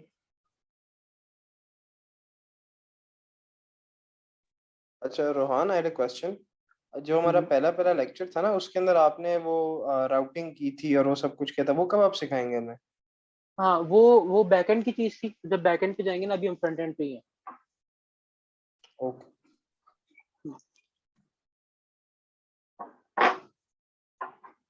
ओके, हम अब ब्राउजर के अंदर काम करने लगे। मैं एक HTML की फाइल बना लेता हूँ, ठीक है। इसको हम नाम दे देते हैं वेदर एपीआई का, ठीक है। इसके अंदर हम कुछ भी नहीं करेंगे, एक डिव बना लेते हैं, इसको एक आइडिया, एक पैराग्राफ बना लेते हैं। चलो, इसको एक आईडी दे देते हैं डेमो की, ठीक है। और एक हम उसमें बटन बना लेते हैं। ये लेट्स से एक फॉर्म बना ले। चलो एक फॉर्म बना लेते हैं। फॉर्म बनाया, इसको एक नेम दे देते हैं फॉर्म 1 का, ठीक है। इसके अंदर एक इनपुट फील्ड होगी, text place holder enter city, ठीक है। और एक सबमिट बटन,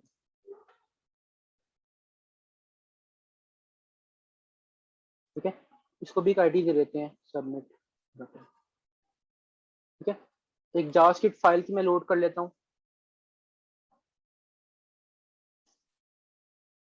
code.js, ठीक है। अच्छा, मैं ना बूटस्ट्रैप भी लोड कर लेता हूँ ताकि बहुत डरावना ना लगे यूआई, थोड़ा बहुत तो।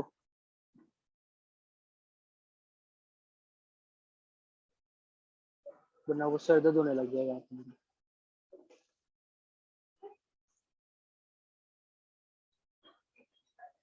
ठीक है। अच्छा, इस पूरी चीज को मैं एक डिव के अंदर इंक्लोज कर देता हूँ, जिसकी क्लास होगी कंटेनर।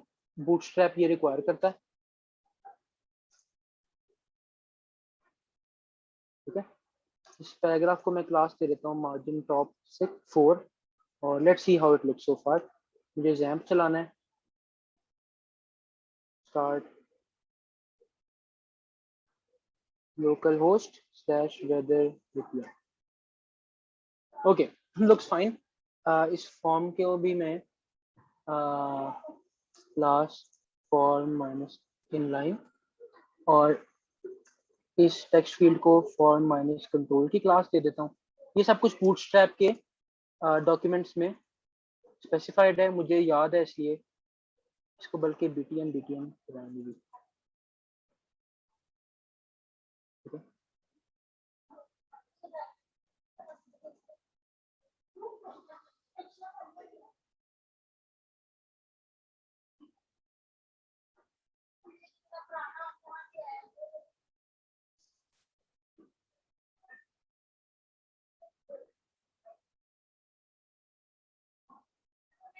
खैर डजंट वर्क, कोई बात नहीं, ये भी ठीक है। अच्छा, okay, so we have this page. यहाँ पे हम किसी सिटी का नाम लिखेंगे, ठीक है, और फिर हम सबमिट का बटन दबाएंगे। मैं चाहता हूँ कि जहाँ सबमिट का बटन दबाओ तो हम एक रिक्वेस्ट भेजें एक वेदर एपीआई को। हमने लास्ट टाइम बात की थी वेदर एपीआई की, कि आपको वहाँ पे जाके एक अकाउंट बनाना पड़ेगा। ये ये ओपन हो जाएगा,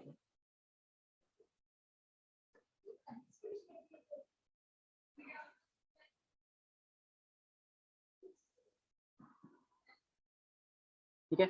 वो आपको एक एपीआई की दे देंगे, इसको आपने कॉपी किया, एपीआई एक्सप्लोरर में गए, यहाँ एपीआई की आपने लिख दी अपनी, और आपने शो रिस्पॉन्स पे क्लिक किया, उन्होंने आपको एक यूआरएल दे दिया, ठीक है। यानी वो आपसे कह रहे हैं कि आप हमें इस यूआरएल के ऊपर एक रिक्वेस्ट भेजिएगा, ठीक है। ये यूआरएल है api.weatherapi.com, ठीक है। साथ में आप उसको अपनी की भेजिएगा, जो आपकी एपीआई की उन्होंने आपको दी है, विच आइडेंटिफाइज यू, कि आपका अकाउंट है इस वेबसाइट पे, आप यूज कर सकते हो इस एपीआई को। और दूसरा, आप हमें सिटी का नाम बताइएगा, इन दिस केस लंदन है, हम किसी भी सिटी का नाम बता सकते हैं। तो वो कह रहे हैं हम रिस्पॉन्स में आपको काफी सारी चीजें भेजेंगे। फॉर एग्जाम्पल हम आपको बताएंगे कि जगह का नाम क्या है, वो उसका एड्रेस क्या है, उसका लैटिट्यूड और लॉन्गिट्यूड क्या है, लंदन कहाँ पे है, वहाँ पे इस वक्त टाइम क्या हुआ है, ठीक है। हम आपको उसका करंट टेम्परेचर भी बताएंगे, सेल्सियस में भी बताएंगे, फ़ारेनहाइट में भी बता देंगे, ठीक है। विंड की स्पीड बता देंगे, ह्यूमिडिटी बता देंगे, सब कुछ बता देंगे, ठीक है। फील्स लाइक बता देंगे कि सेल्सियस में फील कितना हो रहा है टेम्परेचर, इस तरह की चीजें। ठीक हो गया। तो हम इसको कॉपी कर लेते हैं यहाँ पे। This is what we will do. जब कोई इस बटन पे क्लिक करेगा या जब इस फॉर्म को सबमिट करेगा, तो हम एक रिक्वेस्ट भेजेंगे इस वेदर एपीआई को, ठीक है। मैं ये जावास्क्रिप्ट का कोड शायद साथ साथ खोल लेता हूँ, ठीक है। हम इस बटन के साथ इस फॉर्म के ऊपर एक वो लगा देते हैं, वो इवेंट लिसनर। मैं करूंगा डॉक्यूमेंट डॉट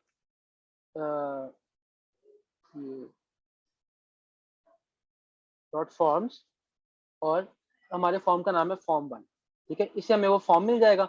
मैं इसको एक सेव कर लेता हूँ एक वेरिएबल में, ठीक है।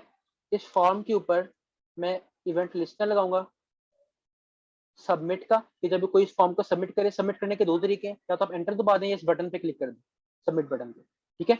जब ये सबमिट हो जाए, ठीक है, तो एक फंक्शन कॉल होगा, फंक्शन को एक आर्ग्यूमेंट पास होगी विच इज ई। हमने ई के बारे में बात की थी, स्टैंड्स फॉर इवेंट। ये ब्राउजर खुद पास करता है इस फंक्शन को कॉल करते वक्त।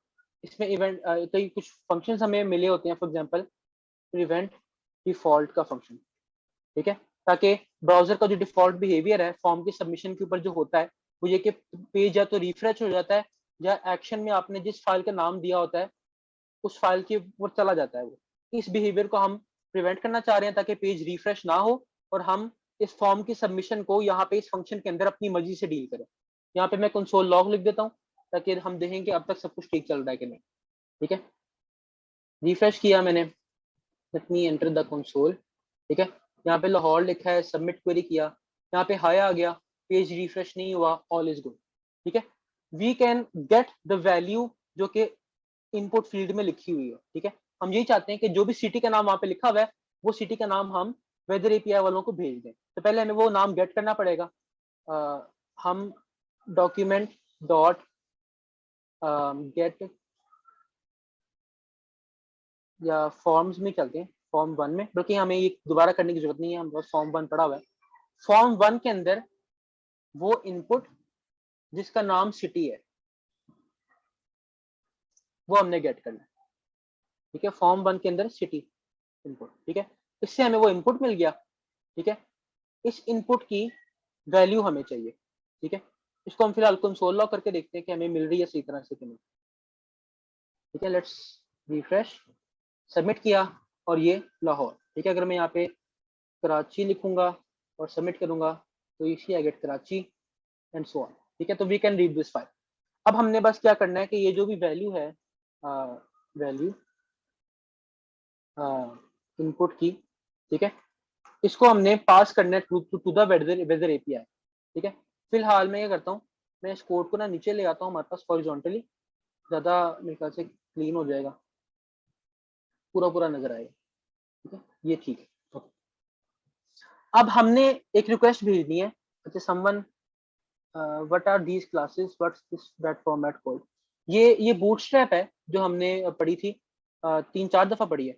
बूटस्ट्रैप में उन्होंने वेदर डेटा का हाँ? पूछ रहा था, वो जो पहले था, जो वेदर का डेटा था उसका पूछ रहा था, लेकिन अच्छा ठीक है ठीक है। अच्छा, तो अब हमने एक रिक्वेस्ट भेजनी है इस यूआरएल के ऊपर, ये जो हमें वहां से मिला था, ठीक है। ये यूआरएल है, ठीक है। रिक्वेस्ट, इस तरह की रिक्वेस्ट भेजने के लिए हमारे पास बाय डिफॉल्ट ब्राउजर के अंदर एक फंक्शन होता है जिसका नाम है फेच, ठीक है। फेच को आप दो आर्ग्यूमेंट्स देते हो, एक आप इसे बताते हो कि आपने किस यूआरएल पे रिक्वेस्ट भेजनी है, दूसरा आप इसे एक फंक्शन देते हो, अगेन कॉल बैक फंक्शन, ठीक है, कि जब ये रिक्वेस्ट चली जाए और वहां से रिस्पॉन्स आ जाए तो क्या करना है।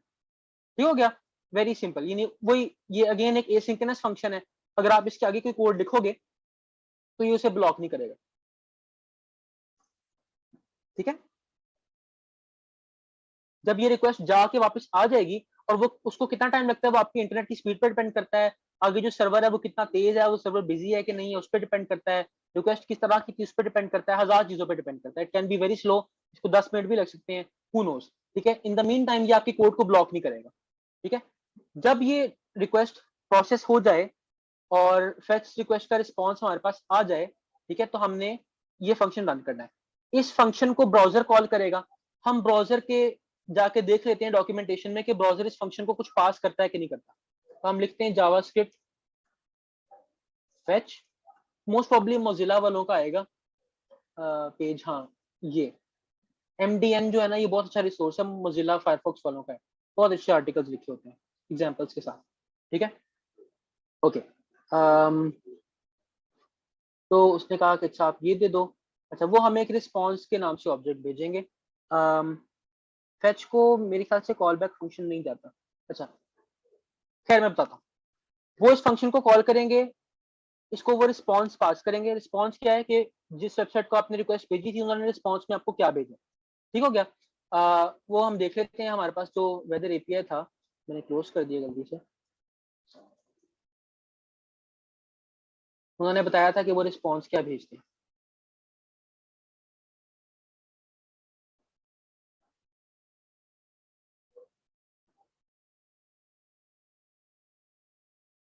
ये देखो, तो उन्होंने कहा हम जो आपको रिस्पॉन्स भेजेंगे वो ये होगा, ठीक है। अगेन अब ये उस फॉर्मेट में है, जेसॉन फॉर्मेट में। हमने जेसॉन फॉर्मेट की बात की थी जावास्क्रिप्ट के अंदर, ठीक है। हमने कहा था कि जावास्क्रिप्ट में जेसॉन फॉर्मेट इस तरह से होता है कि कर्ली ब्रेसेस से स्टार्ट होता है, इसमें की वैल्यू पेयर्स होते हैं, फॉर एग्जांपल नेम कोलन और फिर उसकी वैल्यू, ठीक है, कॉमा। एक और की वैल्यू पेयर हो सकता है सिटी कोलन उसकी वैल्यू, ठीक है। एक और चीज हो सकती है एज कोलन उसकी वैल्यू, ठीक है। इसमें आप स्ट्रिंग्स इंटीजर्स कुछ भी लिख सकते हो, मजीद ऑब्जेक्ट्स भी लिख सकते हो। तो फॉर एग्जांपल आई से चाइल्ड, ठीक है, ये इसका नाम है पर्सन रख देते हैं तो इट मेक्स मोर सेंस, ठीक है। चाइल्ड के ये जो बंदा है रोहान, जो पर्सन है, इसके चाइल्ड कौन है, ठीक है। तो child is an object of itself, उसका भी एक नाम है, ठीक है, उसका भी एक सिटी है, ठीक है, उसकी भी एक एज है एंड सो ऑन, ठीक है। तो दिस इज एन, हम इसको एक्सेस किस तरह करेंगे, we will say console dot log. अगर मैंने पर्सन का नाम एक्सेस करना है तो I will say person dot name, ठीक है, तो मुझे ये रोहान मिल जाएगा, ठीक है। पर्सन डॉट सिटी से मुझे लाहौर मिल जाएगा। अगर मुझे पर्सन के चाइल्ड का नाम पता करना है तो I will say person dot child dot name, ठीक है, तो ये मुझे समवन प्रिंट कर देगा, ठीक है। तो उन्होंने हमें जो डेटा भेजना है वापस, जो रिस्पॉन्स भेजना है, ये रिस्पॉन्स वो जेसॉन फॉर्मेट में होगा इसी तरह, ठीक है। तो उसमें एक बाहर एक बड़ा सा ऑब्जेक्ट है, ठीक है, जिसका नाम हमने रिस्पॉन्स रखा हुआ है, ये बड़ा ऑब्जेक्ट जिसके कर्ली ब्रेसेस यहाँ से शुरू हो रहे हैं और एंड पे खत्म हो रहे हैं। इस के अंदर मजीद 3 ऑब्जेक्ट्स हैं। एक ऑब्जेक्ट ये है लोकेशन का, जिसमें लोकेशन की इंफॉर्मेशन है। एक जेसॉन ऑब्जेक्ट ये है करंट का, जिसके अंदर करंट की इंफॉर्मेशन है, और फिर ये काफी सारे छोटे छोटे ऑब्जेक्ट, ठीक है। तो हमें चाहिए करंट टेम्परेचर, तो हम अपने रिस्पॉन्स के अंदर करंट में जाएंगे और उसके अंदर टेम्परेचर सेल्सियस में जाएंगे। तो वी विल से यहाँ पे response dot current dot temp C, तो हमें मिल जाएगा, ठीक है। रिस्पॉन्स हमें इस ऑब्जेक्ट के अंदर ले आएगा, करंट हमें इस ऑब्जेक्ट के अंदर ले आएगा और टेम्प सी हमें ये वैल्यू दे देगा, ठीक है। तो जेसॉन ऑब्जेक्ट इस तरह काम करते हैं। इसको हम कंसोल लॉग कर लेंगे फॉर एग्जांपल, ठीक है। अच्छा, तो this is how callbacks, हम कॉल बैक्स के साथ ये काम इस तरह करते हैं, अगर हम कॉल बैक्स के साथ ये काम करें, ठीक है। तो फेच फंक्शन को मैंने कॉल बैक फंक्शन दे दिया है और ये इस तरह काम करता है। अब कॉल बैक फंक्शन का मैंने आपको बताया था कि इसके सिंटैक्स में मसला है कि callbacks within callbacks. अब मैं अगर इस डाटा के साथ कुछ करना चाहता हूँ, फॉर एग्जांपल इसको कहीं पे राइट करना चाहता हूँ या मजीद कहीं भेजना चाहता हूँ, तो यहाँ अंदर एक और कॉल बैक आ जाएगा, उसके अंदर एक और कॉल बैक आ जाएगा, things get very messy. So there is a better syntax. वो सिंटैक्स क्या करता है, वो कहता है कि भाई आप ये कॉल बैक यहाँ पे ना लिखें, ठीक है, आप बस इतना सा काम करें, ये वाला, ठीक है। ये काम आपने कर लिया। हम क्या करेंगे कि वंस यू राइट, जब हम इस लाइन पे पहुंचेंगे ना, तो अब अभी हमने सिर्फ फेच रिक्वेस्ट स्टार्ट की है, अभी हमने सिर्फ रिक्वेस्ट भेजना शुरू किया है। हम आपका कोड को ब्लॉक नहीं कर रहे। हम इस वक्त आपको डेटा दे नहीं सकते क्योंकि अभी रिक्वेस्ट गई नहीं है, रिक्वेस्ट वापस आई नहीं है और हम उसका वेट भी नहीं कर रहे। तो अभी हम आपको डेटा तो दे नहीं सकते, जो रिस्पॉन्स आया वो तो हम दे नहीं सकते क्योंकि अभी रिक्वेस्ट गई नहीं है। But we can give you is a promise, ठीक है, कि वी प्रॉमिस कि हम कभी ना कभी आपको ये वैल्यू दे देंगे, ठीक है। जब भी ये रिक्वेस्ट जाके वापस आ जाएगी हम आपको तब डेटा दे देंगे। अभी हमारे पास डेटा नहीं है, अभी आप हमसे ले लें एक प्रॉमिस, ठीक है।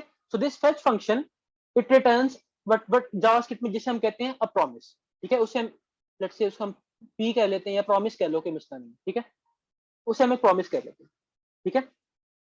आपने क्या करना है फिर, the JavaScript says to us कि अच्छा मैंने आपको ये प्रॉमिस दे दिया, यूजिंग दिस प्रॉमिस आप मुझे बताओ कि जब ये प्रॉमिस मैं पूरा कर दूंगा, जब मैं ये वैल्यू दे दूंगा आपको, आप उस वैल्यू के साथ क्या करना चाहते हो, ठीक है।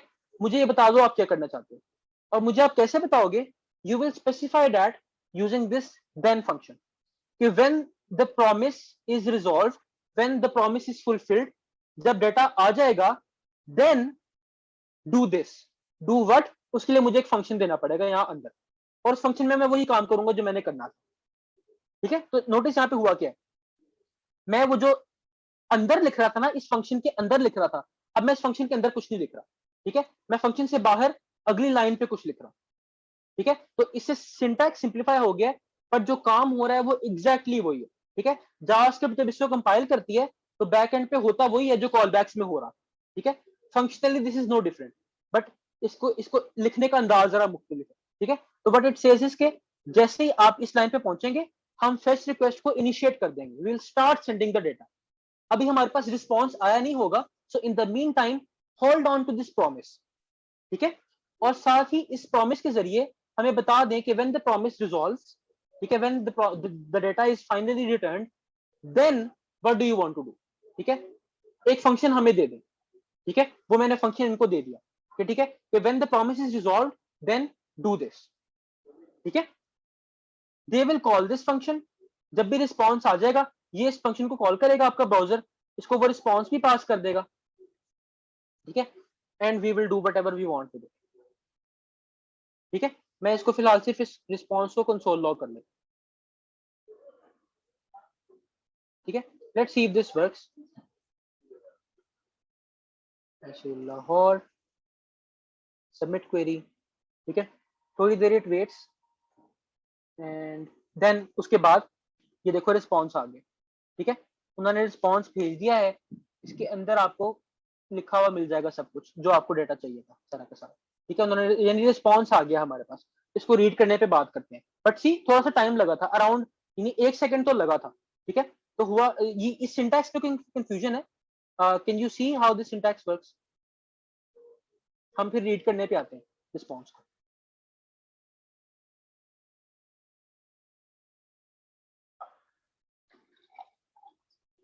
ठीक है। ओके, सीम्स के सबके लिए क्लियर है।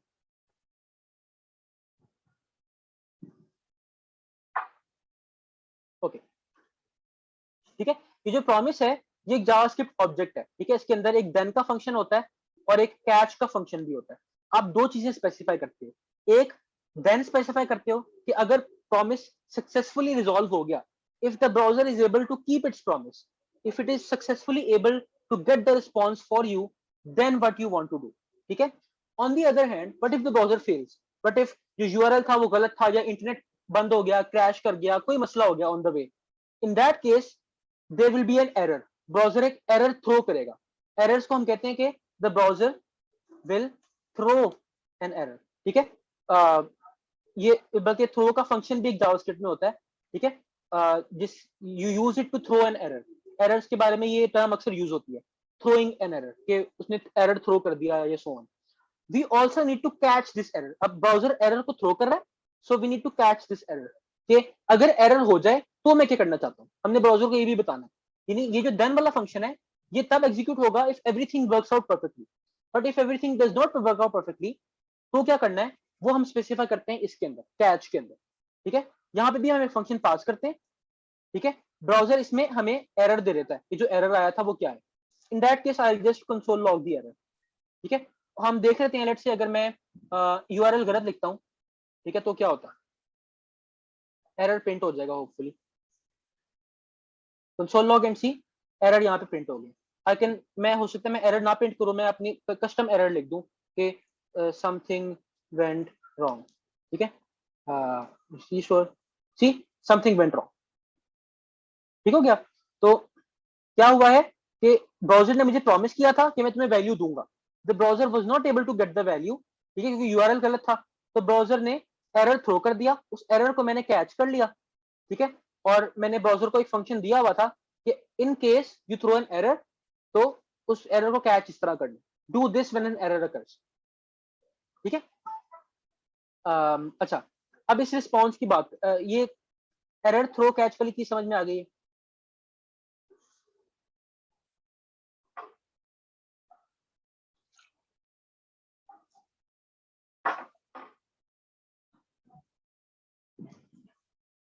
ओके, अब इस रिस्पॉन्स की बात करते हैं।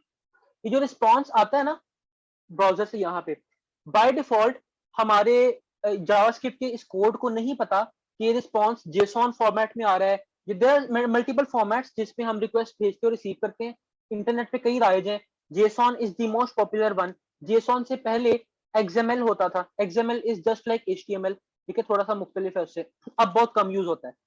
हो सकता है प्लेन टेक्स्ट में आ रहा हो रिस्पॉन्स, कई फॉर्म्स में आ सकता है ना रिस्पॉन्स, तो हमें बताना, हमें इस रिस्पॉन्स को, अब आपका जो कोड है जावास्क्रिप्ट का, ये बाय डिफॉल्ट इस रिस्पॉन्स को जेसॉन नहीं समझेगा, ठीक है, you have to tell it कि ये जो रिस्पॉन्स आ रहा है ये जेसॉन में है या ये एक्सएमएल में है, इसको पास किस तरह करना है, इसको रीड किस तरह करना है, ठीक है। तो अभी फिलहाल you can't do response dot current dot, क्योंकि अभी इसने रिस्पॉन्स को जेसॉन ऑब्जेक्ट नहीं समझा हुआ, तो अभी इसके ऊपर आप ये डॉट नोटेशन यूज नहीं कर सकते, ठीक है। तो you have to tell it कि अच्छा response co dot dot JSON का एक फंक्शन होता है, pass it as a JSON object, ठीक है, इसको जेसॉन की तरह रीड करो और जो रिजल्ट आएगा वो मुझे दे दो, ठीक है, इसको पास करो एज अ जेसॉन ऑब्जेक्ट, इसको समझो कि जेसॉन ऑब्जेक्ट है और फिर रीड करो, और फिर जिस तरह हमारे पास जावास्क्रिप्ट में नेटिवली ऑब्जेक्ट होते हैं ना जेसॉन के, जिस तरह अभी हमने बात की थी, इस तरह आप फिर उसको इसी तरह ही एक्सेस कर सकते हो, जिस तरह आप ऐसे कर सकते हो data dot name for example, इसी तरह once this parsing is done फिर आप रिजल्ट डॉट करके कुछ भी कर सकते हो, ठीक है, उसके ये किए बगैर नहीं आप ये काम कर सकते, ठीक है। नाउ इट टर्न्स आउट कि ये डाटा आया है रिस्पॉन्स में, ये यू डोंट नो कि कितना बड़ा है, ठीक है, बहुत बहुत बड़ा भी हो सकता है। इन दैट केस ये जो इसको जेसॉन के तौर पे पार्स करना है, इसको रीड करना, it can also take a lot of time, तो this is also an asynchronous operation, ठीक है, ये भी एक एसिंक्रोनस ऑपरेशन है। तो इस केस में भी आपका ब्राउजर जो है आपको सीधी सीधी वैल्यू नहीं देगा, it will give you promise again, ठीक है, it will give you promise, ठीक है, मैं इसको प्रॉमिस टू कह लेता हूँ फॉर एग्जांपल फिलहाल। अभी मैं इस सिंटैक्स को थोड़ा और आसान भी कर दूंगा, फिलहाल मैं ये जरा लंबा वाला यूज कर रहा हूँ ताकि समझ में आए, I will make it shorter even, और आसान हो जाएगा, क्लियर हो जाएगा, ठीक है। तो ये काम भी काफी टाइम लेता है, ठीक है, तो इसलिए ब्राउजर इसकी जगह भी instead of giving you the value immediately it gives you a promise कि I will give you the value, और वो आपसे कहता है कि इस प्रॉमिस के जरिए मुझे बता दो कि जब वैल्यू आ जाएगी तो आप क्या करना चाहते हो, तो I say promise dot then कि when the value comes then do this, ठीक है, I will give it a function, ठीक है, इस फंक्शन को वो वैल्यू पास कर देगा, जो ये फंक्शन के रिजल्ट में वैल्यू आएगी ये वो वैल्यू है, इसके साथ फिर हम कुछ करना चाहते हैं, और वो क्या है, फिलहाल let's just say I want to console log it, ठीक है। तो again go over this code के जो हमारा हमने एक फेच रिक्वेस्ट की, उसके लिए हमें एक प्रॉमिस मिल गया, हमने कहा कि अच्छा अगर रिक्वेस्ट सक्सेसफुल होती है तो हमें रिस्पॉन्स मिल जाता है, तो ये फंक्शन रन कर देगा। ये फंक्शन क्या कर रहा है, उस रिस्पॉन्स को एज जेसॉन पार्स कर रहा है, एज जेसॉन इंटरप्रेट कर रहा है, ठीक है। वंस दैट इज डन, उसके लिए भी हमें प्रॉमिस मिल गया, ठीक है, once that parsing is done we will get our result as a JSON object, जिसके ऊपर हम फिर वो डॉट नोटेशन यूज कर सकते हैं, ठीक है। उस रिजल्ट ऑब्जेक्ट को मैंने कंसोल लॉग कर दिया, so let's see submit query and here we have, see we have an object json object, इसको मैं खोलूंगा तो बिल्कुल जैसे उन्होंने वहां पे कहा था ना वेबसाइट पे कि आपके पास एक लोकेशन का उसमें की होगी, उसके अंदर एक ऑब्जेक्ट होगा, फिर एक करंट के नाम से की होगी, उसके अंदर एक ऑब्जेक्ट होगा, वैसा ही हमारे पास ऑब्जेक्ट है। देखो उसमें एक लोकेशन के नाम से की है जिसके अंदर एक ऑब्जेक्ट पड़ा हुआ है, एक करंट के नाम से की है उसके अंदर भी एक ऑब्जेक्ट पड़ा। सी हमने जाना है करंट के अंदर, हमें करंट टेम्परेचर चाहिए, हम करंट में जाएंगे। करंट में ये टेम्प अंडरस्कोर सी के नाम से एक वेरिएबल पड़ा हुआ है, हमें इसको एक्सेस करना है। तो वी कैन से रिजल्ट को कंसोल लॉग करने के बजाय we can say result dot current, हम अब वो करंट वाले ऑब्जेक्ट के अंदर आ गए, डॉट टेम्प सी, ये हमें टेम्परेचर इन सेल्सियस बता दे। ठीक है, वॉच सबमिट क्वेरी। सी 27 डिग्री सेल्सियस। अच्छा लाहौर में ये टेम्परेचर है, व्हाट अबाउट मरीन? पता नहीं मरीन के पास है भी कि नहीं। मरीन, अच्छा मरीन भी 27 है, अच्छा सही बात है। कराची में क्या सीन है? कराची में भी 27 है, इंटरेस्टिंग। ओए याद आया मुझे, मैंने तो हार्ड कोड की हुई है वैल्यू, ये देखो। हाँ अच्छा हुआ, इसीलिए ये तो लंदन का बता रहा है मुझे। यूआरएल में जो रिक्वेस्ट भेज रहा हूँ उसमें मैंने हार्ड कोडेड लंदन लिखा हुआ है। ठीक है, I want to replace it with whatever we had in the input field. ये वाली जो वैल्यू है ना इनपुट फील्ड वाली हमने गेट की थी, ठीक है, हमने ये यहाँ पे लिखनी है इधर। ठीक है, अच्छा इसको करने के 2-3 तरीके हैं। एक जरा नॉन एलिगेंट सिंटैक्स है जो सी प्लस प्लस वगैरह में होता है, वो क्या था कि आप यहाँ पे इन्वर्टेड कॉमास को क्लोज कर दो। ठीक है, इसके बीच में आप ये वैल्यू डाल दो ऐसे। ठीक है, या स्ट्रिंग कंकैटिनेशन जिसे कहते हैं, आधी स्ट्रिंग ये है, उसके अंदर हमने ये वैल्यू ऐड कर दी और फिर बाकी आधी स्ट्रिंग ये है। ठीक है, स्ट्रिंग कंकैटिनेशन तो आती है ना, ये स्ट्रिंग्स जो ज्वाइन होती है। यस पोल ले लूंगा, आती है ना? हाँ चलो ठीक है। तो एक तरीका तो ये है, but there is a more elegant syntax as well. ठीक है, जावास्क्रिप्ट के अंदर बड़ा अच्छा, उसमें क्या कर सकते हो आप, स्ट्रिंग के अंदर ही वेरिएबल्स यूज कर सकते हो। उसके लिए आपने करना ही होता है कि ये जो इन्वर्टेड कॉमास है ना, इसकी जगह बैक टिक्स यूज करो।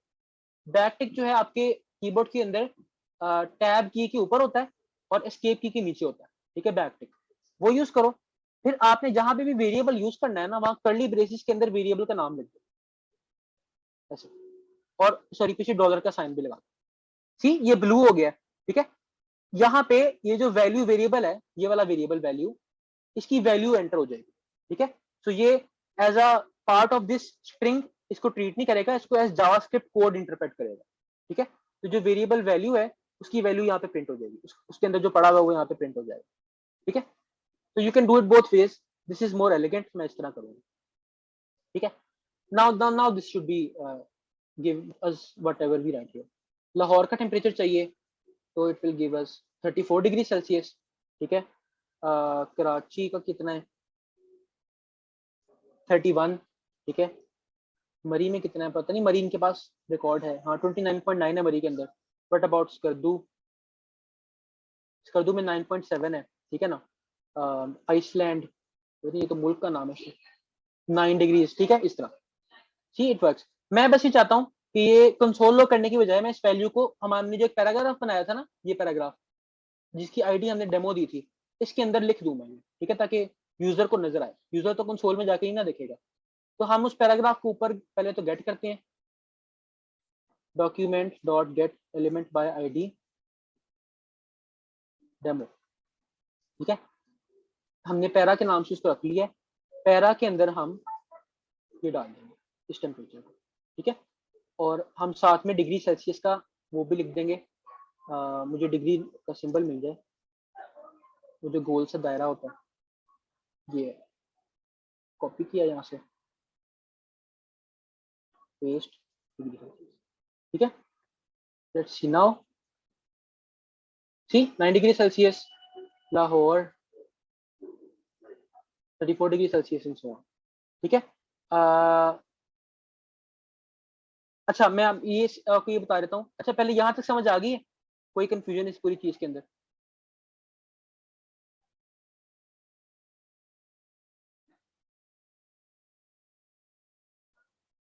नहीं, मजे की चीज है ना ये वाली। गुड, अच्छा let me make this syntax even shorter for you. मैं इसको पूरी अलग फाइल में खोल लेता हूँ, ठीक है, so that you can see it. अच्छा, असल में जब हम प्रोमिसेस का सिंटैक्स यूज करते हैं ना, हम इसको ऐसे यूज नहीं करते कि हम ये फेच फंक्शन जो प्रॉमिस रिटर्न कर रहा है उसे हम किसी वेरिएबल में स्टोर करें, फिर उस वेरिएबल के ऊपर हम देन लगाएं और वेरिएबल के ऊपर हम कैच लगाएं। अमूमन आपको ऐसा होता हुआ नहीं मिलेगा, ठीक है। हम क्या करते हैं इंस्टेड इसके, इसको हटाओ, ये फेच फंक्शन जो है, ठीक है, ये जो चीज रिटर्न कर रहा है, ठीक है, वो इसकी जगह पे लिखी जाएगी ना, यानी let's say if it returns a promise, तो प्रॉमिस इसकी जगह पे आ जाएगा बाद में इन द फ्यूचर, ऐसे ही होता है ना। तो मैं इसके आगे सीधा यहीं पे लिख सकता हूँ डॉट देन, ठीक है। ये क्या हो रहा है कि ये जब फेच फंक्शन एग्जीक्यूट होगा ये वाला, तो इसकी जगह पे प्रॉमिस आ जाएगा और ये प्रॉमिस डॉट देन हो जाएगा, ठीक है। तो इससे एक लाइन बच जाती है आपकी, ठीक है, यानी कि हम ऐसे लिख देते हैं डॉट देन। आप चाहो तो इसको अगली लाइन पे लिख लो, जावास्क्रिप्ट इसको पास कर लेता है, वो समझ जाता है कि आपने इसके साथ ही लिखा हुआ, ठीक है, और यहाँ पे इसको फंक्शन पास करो, ठीक है, ऐसे। इसी तरह ये जो रिस्पॉन्स भी है, यहाँ पे भी हमने ये काम किया है, यहाँ पे भी ये काम ना करें, इसको instead of storing it in a variable और इस वेरिएबल पे देन कॉल करने की बजाय देन आप इसके साथ ही लिख दो, ऐसे, ठीक है, ऐसे, ठीक है, चाहे देन को अगली लाइन पे ले जाए कोई मसला नहीं है, ठीक है, ऐसे।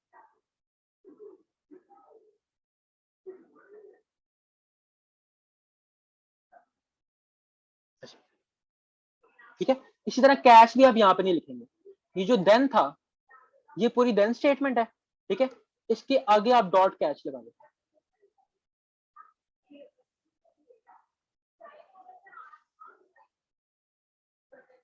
इसको आप वो फंक्शन अपना पास करें। जी, अब सिंटैक्स कितना वो हो गया। अगेन इसका फायदा क्या है इस सिंटैक्स का, कि अब आप फेच फंक्शन के अंदर कॉल बैक नहीं लिख रहे और उस कॉल बैक के अंदर कॉल बैक नहीं लिख रहे, चीजें ऊपर नीचे आ रही है, ठीक है, लीनियर हो गई है, एक फंक्शन के अंदर एक और फंक्शन, उस फंक्शन के अंदर एक और फंक्शन वाला सीन नहीं हो रहा, ठीक है, फंक्शन के बाहर आ गया कोड इस तरह, ठीक है, लीनियरली स्टैक हो रही है चीजें, ठीक है।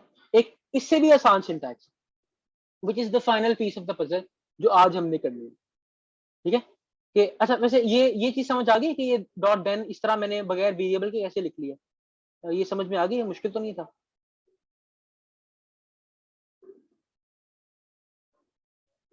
The next piece of syntax it makes it even more easier, ठीक है, और वो है हमारा एसिंक अवेट का सिंटैक्स, ठीक है। अच्छा ये मैं आपको स्लाइड में दिखा देता हूँ to put things into perspective.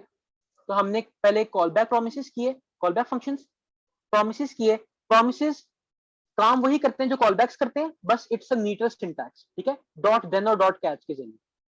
Now the final piece of the puzzle async await, it is a further syntax improvement over the same thing. Again ये काम वही करता है जो कॉल बैक करते हैं, जो वो करते हैं, ठीक है। अच्छा सीन ये है, let's just comment this out.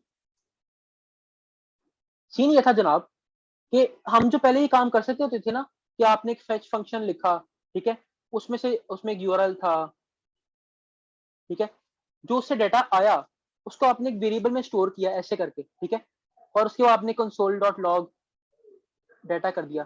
ये बहुत खूबसूरत लगता है, ठीक है, तो कितना आसान है ये, ठीक है ना, इस तरह, यानी ठीक है। कॉल बैक्स तो बहुत ही मुश्किल थे, कॉल बैक्स में आप क्या करते हो कि आपको ये हटाना पड़ता है और यहाँ अंदर एक फंक्शन लिखना पड़ता है, ठीक है, उसके अंदर आप ये चीज लिखते हो,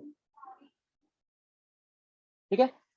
ये तो बहुत ही बुरा सीन था ना, ठीक है, इसको हमने थोड़ा सा इंप्रूव कर दिया। हमने कहा कि अच्छा ऐसे नहीं करते, ये फंक्शन अंदर ना लिखो, ठीक है, फेच को ऐसे ही रहने दो, ठीक है, फेच के आगे एक डॉट देन लगा के इसके अंदर फंक्शन पूछ दो।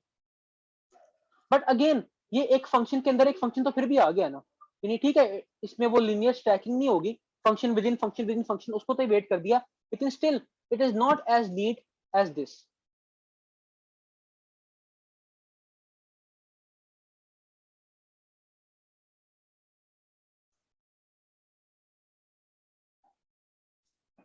ठीक है, ये ज्यादा नीट है ऑब्वियसली, ठीक है, तो this is what we are trying to achieve, और ये हम कर सकते हैं, ठीक है। How can we do this, how can we convert this into that. आप क्या करो, वो फाइल बंद होगी, सॉरी। अच्छा हम असल में, याद है हमने शुरू भी इसी तरह किया था, असल में हमने इस चीज को, इस फॉर्मेट को डंप इसलिए किया था क्योंकि इससे क्या होगा कि अगर अगली लाइन पे कुछ और भी लिखा हुआ है ना,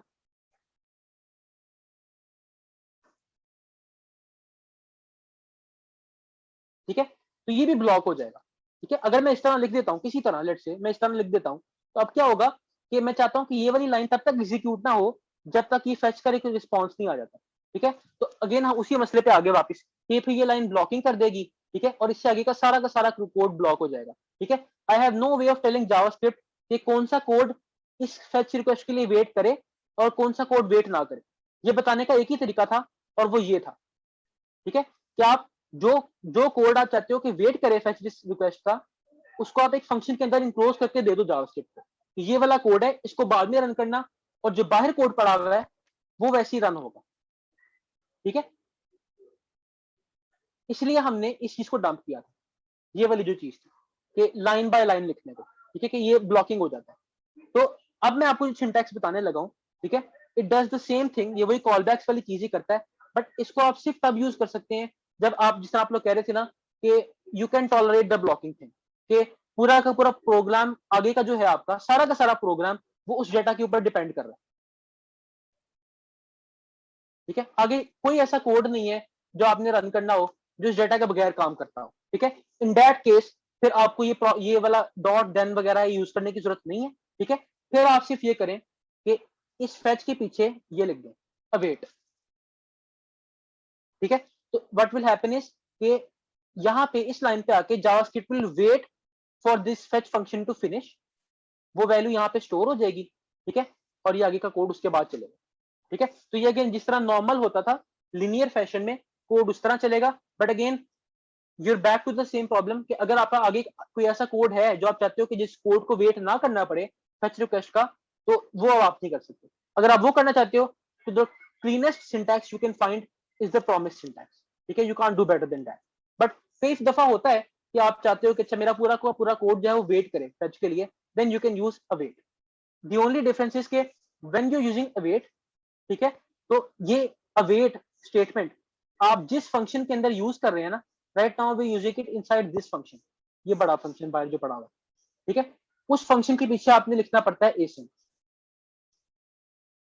ठीक है, ताकि इट नोज कि मैंने जहां भी मुझे अवेट स्टेटमेंट मिलेगी वहां पे मैंने रुक जाना है, और मैंने इस कोड को उस तरह एग्जीक्यूट नहीं करना, यानी कि नॉन ब्लॉकिंग फैशन में, कि मैं यहां से इसका वेट किए बगैर मैं आगे चला जाऊं। ठीक है, so you right it over here, async लिखते हो आप पीछे और यहाँ पे आप वेट लिखते हो, इसे कहते हैं एसिंक अवेट, इसलिए। ठीक है, फंक्शन के बाहर जो भी होगा वो साथ साथ एग्जीक्यूट होता रहेगा कि वो भी वेट हाँ करेगा इस हाँ, नहीं वो वेट नहीं करेगा, ये वेट नहीं करेगा, यहाँ पे जो कुछ है वो चलता रहेगा, बट फंक्शन के अंदर यहाँ से आगे जितनी लाइंस हैं वो वेट करेंगे। ठीक है, तो लेट्स से अब ये वाला जो सीन था मेरा रिस्पॉन्स वाला, मैं वही वाला लिख के दिखाता हूँ आपको दोबारा। तो जो फेच रिक्वेस्ट है इसको कॉपी करता हूँ पहले, तो मैं, ये मेरी फेच रिक्वेस्ट है। ठीक है, अगेन याद रहे ये फेच रिक्वेस्ट बाय डिफॉल्ट एक प्रॉमिस रिटर्न करती है। ठीक है, तो इसलिए नॉर्मली आपको ये डॉट देन वगैरह वाला काम करना पड़ता है, बट अवेट की फंक्शनैलिटी की वजह से we can wait for the promise to resolve right here. ठीक है, so will wait for it, जो रिस्पॉन्स आएगा उसे हम रिस्पॉन्स वेरिएबल में स्टोर कर लेंगे। ठीक है, रिस्पॉन्स के साथ भी हमने उसको रिस्पॉन्स डॉट जेसॉन करना है। अगेन ये भी एक प्रॉमिस रिटर्न करता है, इसके साथ भी मुझे देन लगाना पड़ता था, but I can write await next to it as well, और जो रिजल्ट आएगा वो मैं इसको यहाँ पे सेव कर सकता हूँ। ठीक है, देन आई कैन डू वही पैराग्राफ का जो इनर टेक्स्ट है उसको मैं result dot current dot temp C के इक्वल कर सकता हूँ। ठीक है, और आगे उसके डिग्री का सम। सी, इस कोड में और इस कोड में फर्क देखो। ठीक, आसान है ना, बट अगेन इसका ड्रॉबैक बस वही है कि अगर मैं यहाँ पे एक मैंने अनरिलेटेड कोड लिखा है तो ये इसको भी वेट करना पड़ेगा इसका। ठीक है, अब चीजें लाइन बाय लाइन चलेंगी। ठीक है, बारी बारी,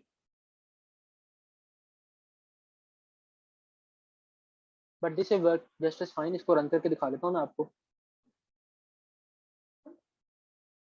ठीक है, लाहौर, सही हो गया। कोई सवाल? अच्छा, ओ हाँ, एक चीज मैं बताना भूल गया था, इसमें हमने रिस्पॉन्स को तो हैंडल कर लिया। ठीक है, राइट, कि जिस तरह जो डॉट देन वाला पार्ट था कि if the promise resolves correctly तो हमें रिस्पॉन्स भी मिल जाएगा और ये आगे सारे स्टेप्स इसी तरह चलेंगे। But what if the promise does not resolve correctly? Promises वाले सिंटैक्स में हमारे पास कैच स्टेटमेंट थी इससे डील करने के लिए, ठीक है। कॉलबैक्स वाले केस में we had, let me show you, callbacks के केस में क्या होता था कि यहाँ पे जो फंक्शन कॉल होता था, जो कॉलबैक फंक्शन था, उसको दो चीजें पास होती थी, उसको एरर पास होता था और उसको साथ में रिस्पॉन्स पास होता था, ठीक है। एरर साथ ही पास हो जाता था, ठीक है। In both these cases we have a way of dealing with an error. यहाँ पे क्या करें, ठीक है, कुछ तो करना था, right? You can't let errors go unnoticed like that, you have to deal with errors, ठीक है। अब अगेन अगर आप एरर के लिए एक और फंक्शन बनाओगे, कैश स्टेटमेंट डालोगे, तो we will return to the same issue, ठीक है। वही बात आ जाएगी, ये फंक्शन विद इन फंक्शन वाली बात आ जाएगी, ठीक है। तो we needed some better syntax, तो उसके लिए जो सिंटैक्स अडॉप्ट किया गया, ठीक है, it is the try catch syntax. आपने ये सी प्लस में भी देखा होगा, पाइथन में भी होता है कि आपका ये जो एसिंक वाला अवेट वाला कोड है ना, अवेट वाला कोड, उसे आप एक ट्राई ब्लॉक के अंदर रखते हो, ठीक है, और उसके एंड पे आप एक कैच लगा देते हो, एक कैच लगा देते हो, ठीक है, एक कैच फंक्शन दे देते हो। ये कैच फंक्शन जो है, इसको एक एरर मिल जाएगा, ठीक है, और यहाँ पे यू हैंडल दी एरर, ठीक है। अगेन दिस इज नीटर, क्योंकि ये पूरा का पूरा कोड जो है ये एक ही लाइन में आ रहा होगा और एंड पे जाके आप एरर से डील कर रहे हो, ठीक है। तो अगर आप ये ना भी लिखे तो कोड तो चल जाना था, but it's better to always deal with your errors, specially server side पे। अगर आपने किसी एरर को कैच नहीं किया हुआ तो वो एरर आपका सर्वर क्रैश कर देता है। मैंने ये देखो एरर कर डाला, ठीक है। तो these were the three syntaxes, ठीक है, जो मैंने आपको सिखाए। It takes some time getting used to. अगर मुश्किल लग रहा है तो कोई मसला नहीं है, लगेगा। मैंने भी जब पहली दफा पढ़ा था, मुझे तकरीबन 3 से 4-5 दिन लगे थे इसको समझने में। बहुत वीडियोस देख देख के, खुद से ट्राई कर करके बहुत टाइम लगा था इसको सीखने में। But you now know 3 things: callbacks, asynchronous programming करने के 3 तरीके, कॉलबैक्स, प्रॉमिसेस और एसिंक अवेट, ठीक है। You will find yourself using different versions at different times, ठीक है। मैं कभी कॉलबैक्स यूज कर लेता हूँ, कभी प्रॉमिसेस यूज कर लेता हूँ, जब मूड होता है एसिंक अवेट यूज कर लेता हूँ। यू नो, मर्जी है कि all of them work just as fine, जो अच्छा लगता है वो यूज कर लो। I want you to practice this, ठीक है। मैं आप अभी तो आपकी पिछली असाइनमेंट मिली हुई है, उसके बाद आई will give you N API, ठीक है, टू कंज्यूम। वेदर एपीआई के अलावा कोई एपीआई मैं दे दूंगा आपको, और आपका काम ये होगा एक फेच रिक्वेस्ट लिखना जो रिक्वेस्ट भेजे और जो रिस्पॉन्स आए उसको डिस्प्ले करे, ठीक है। तो ये सी कोई सवाल अगर नहीं तो फिर मैं खत्म करता हूँ लेक्चर को पोल लेने के बाद।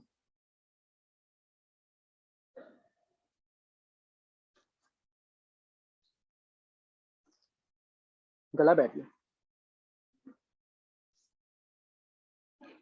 Okay, thank you, Allah Hafiz.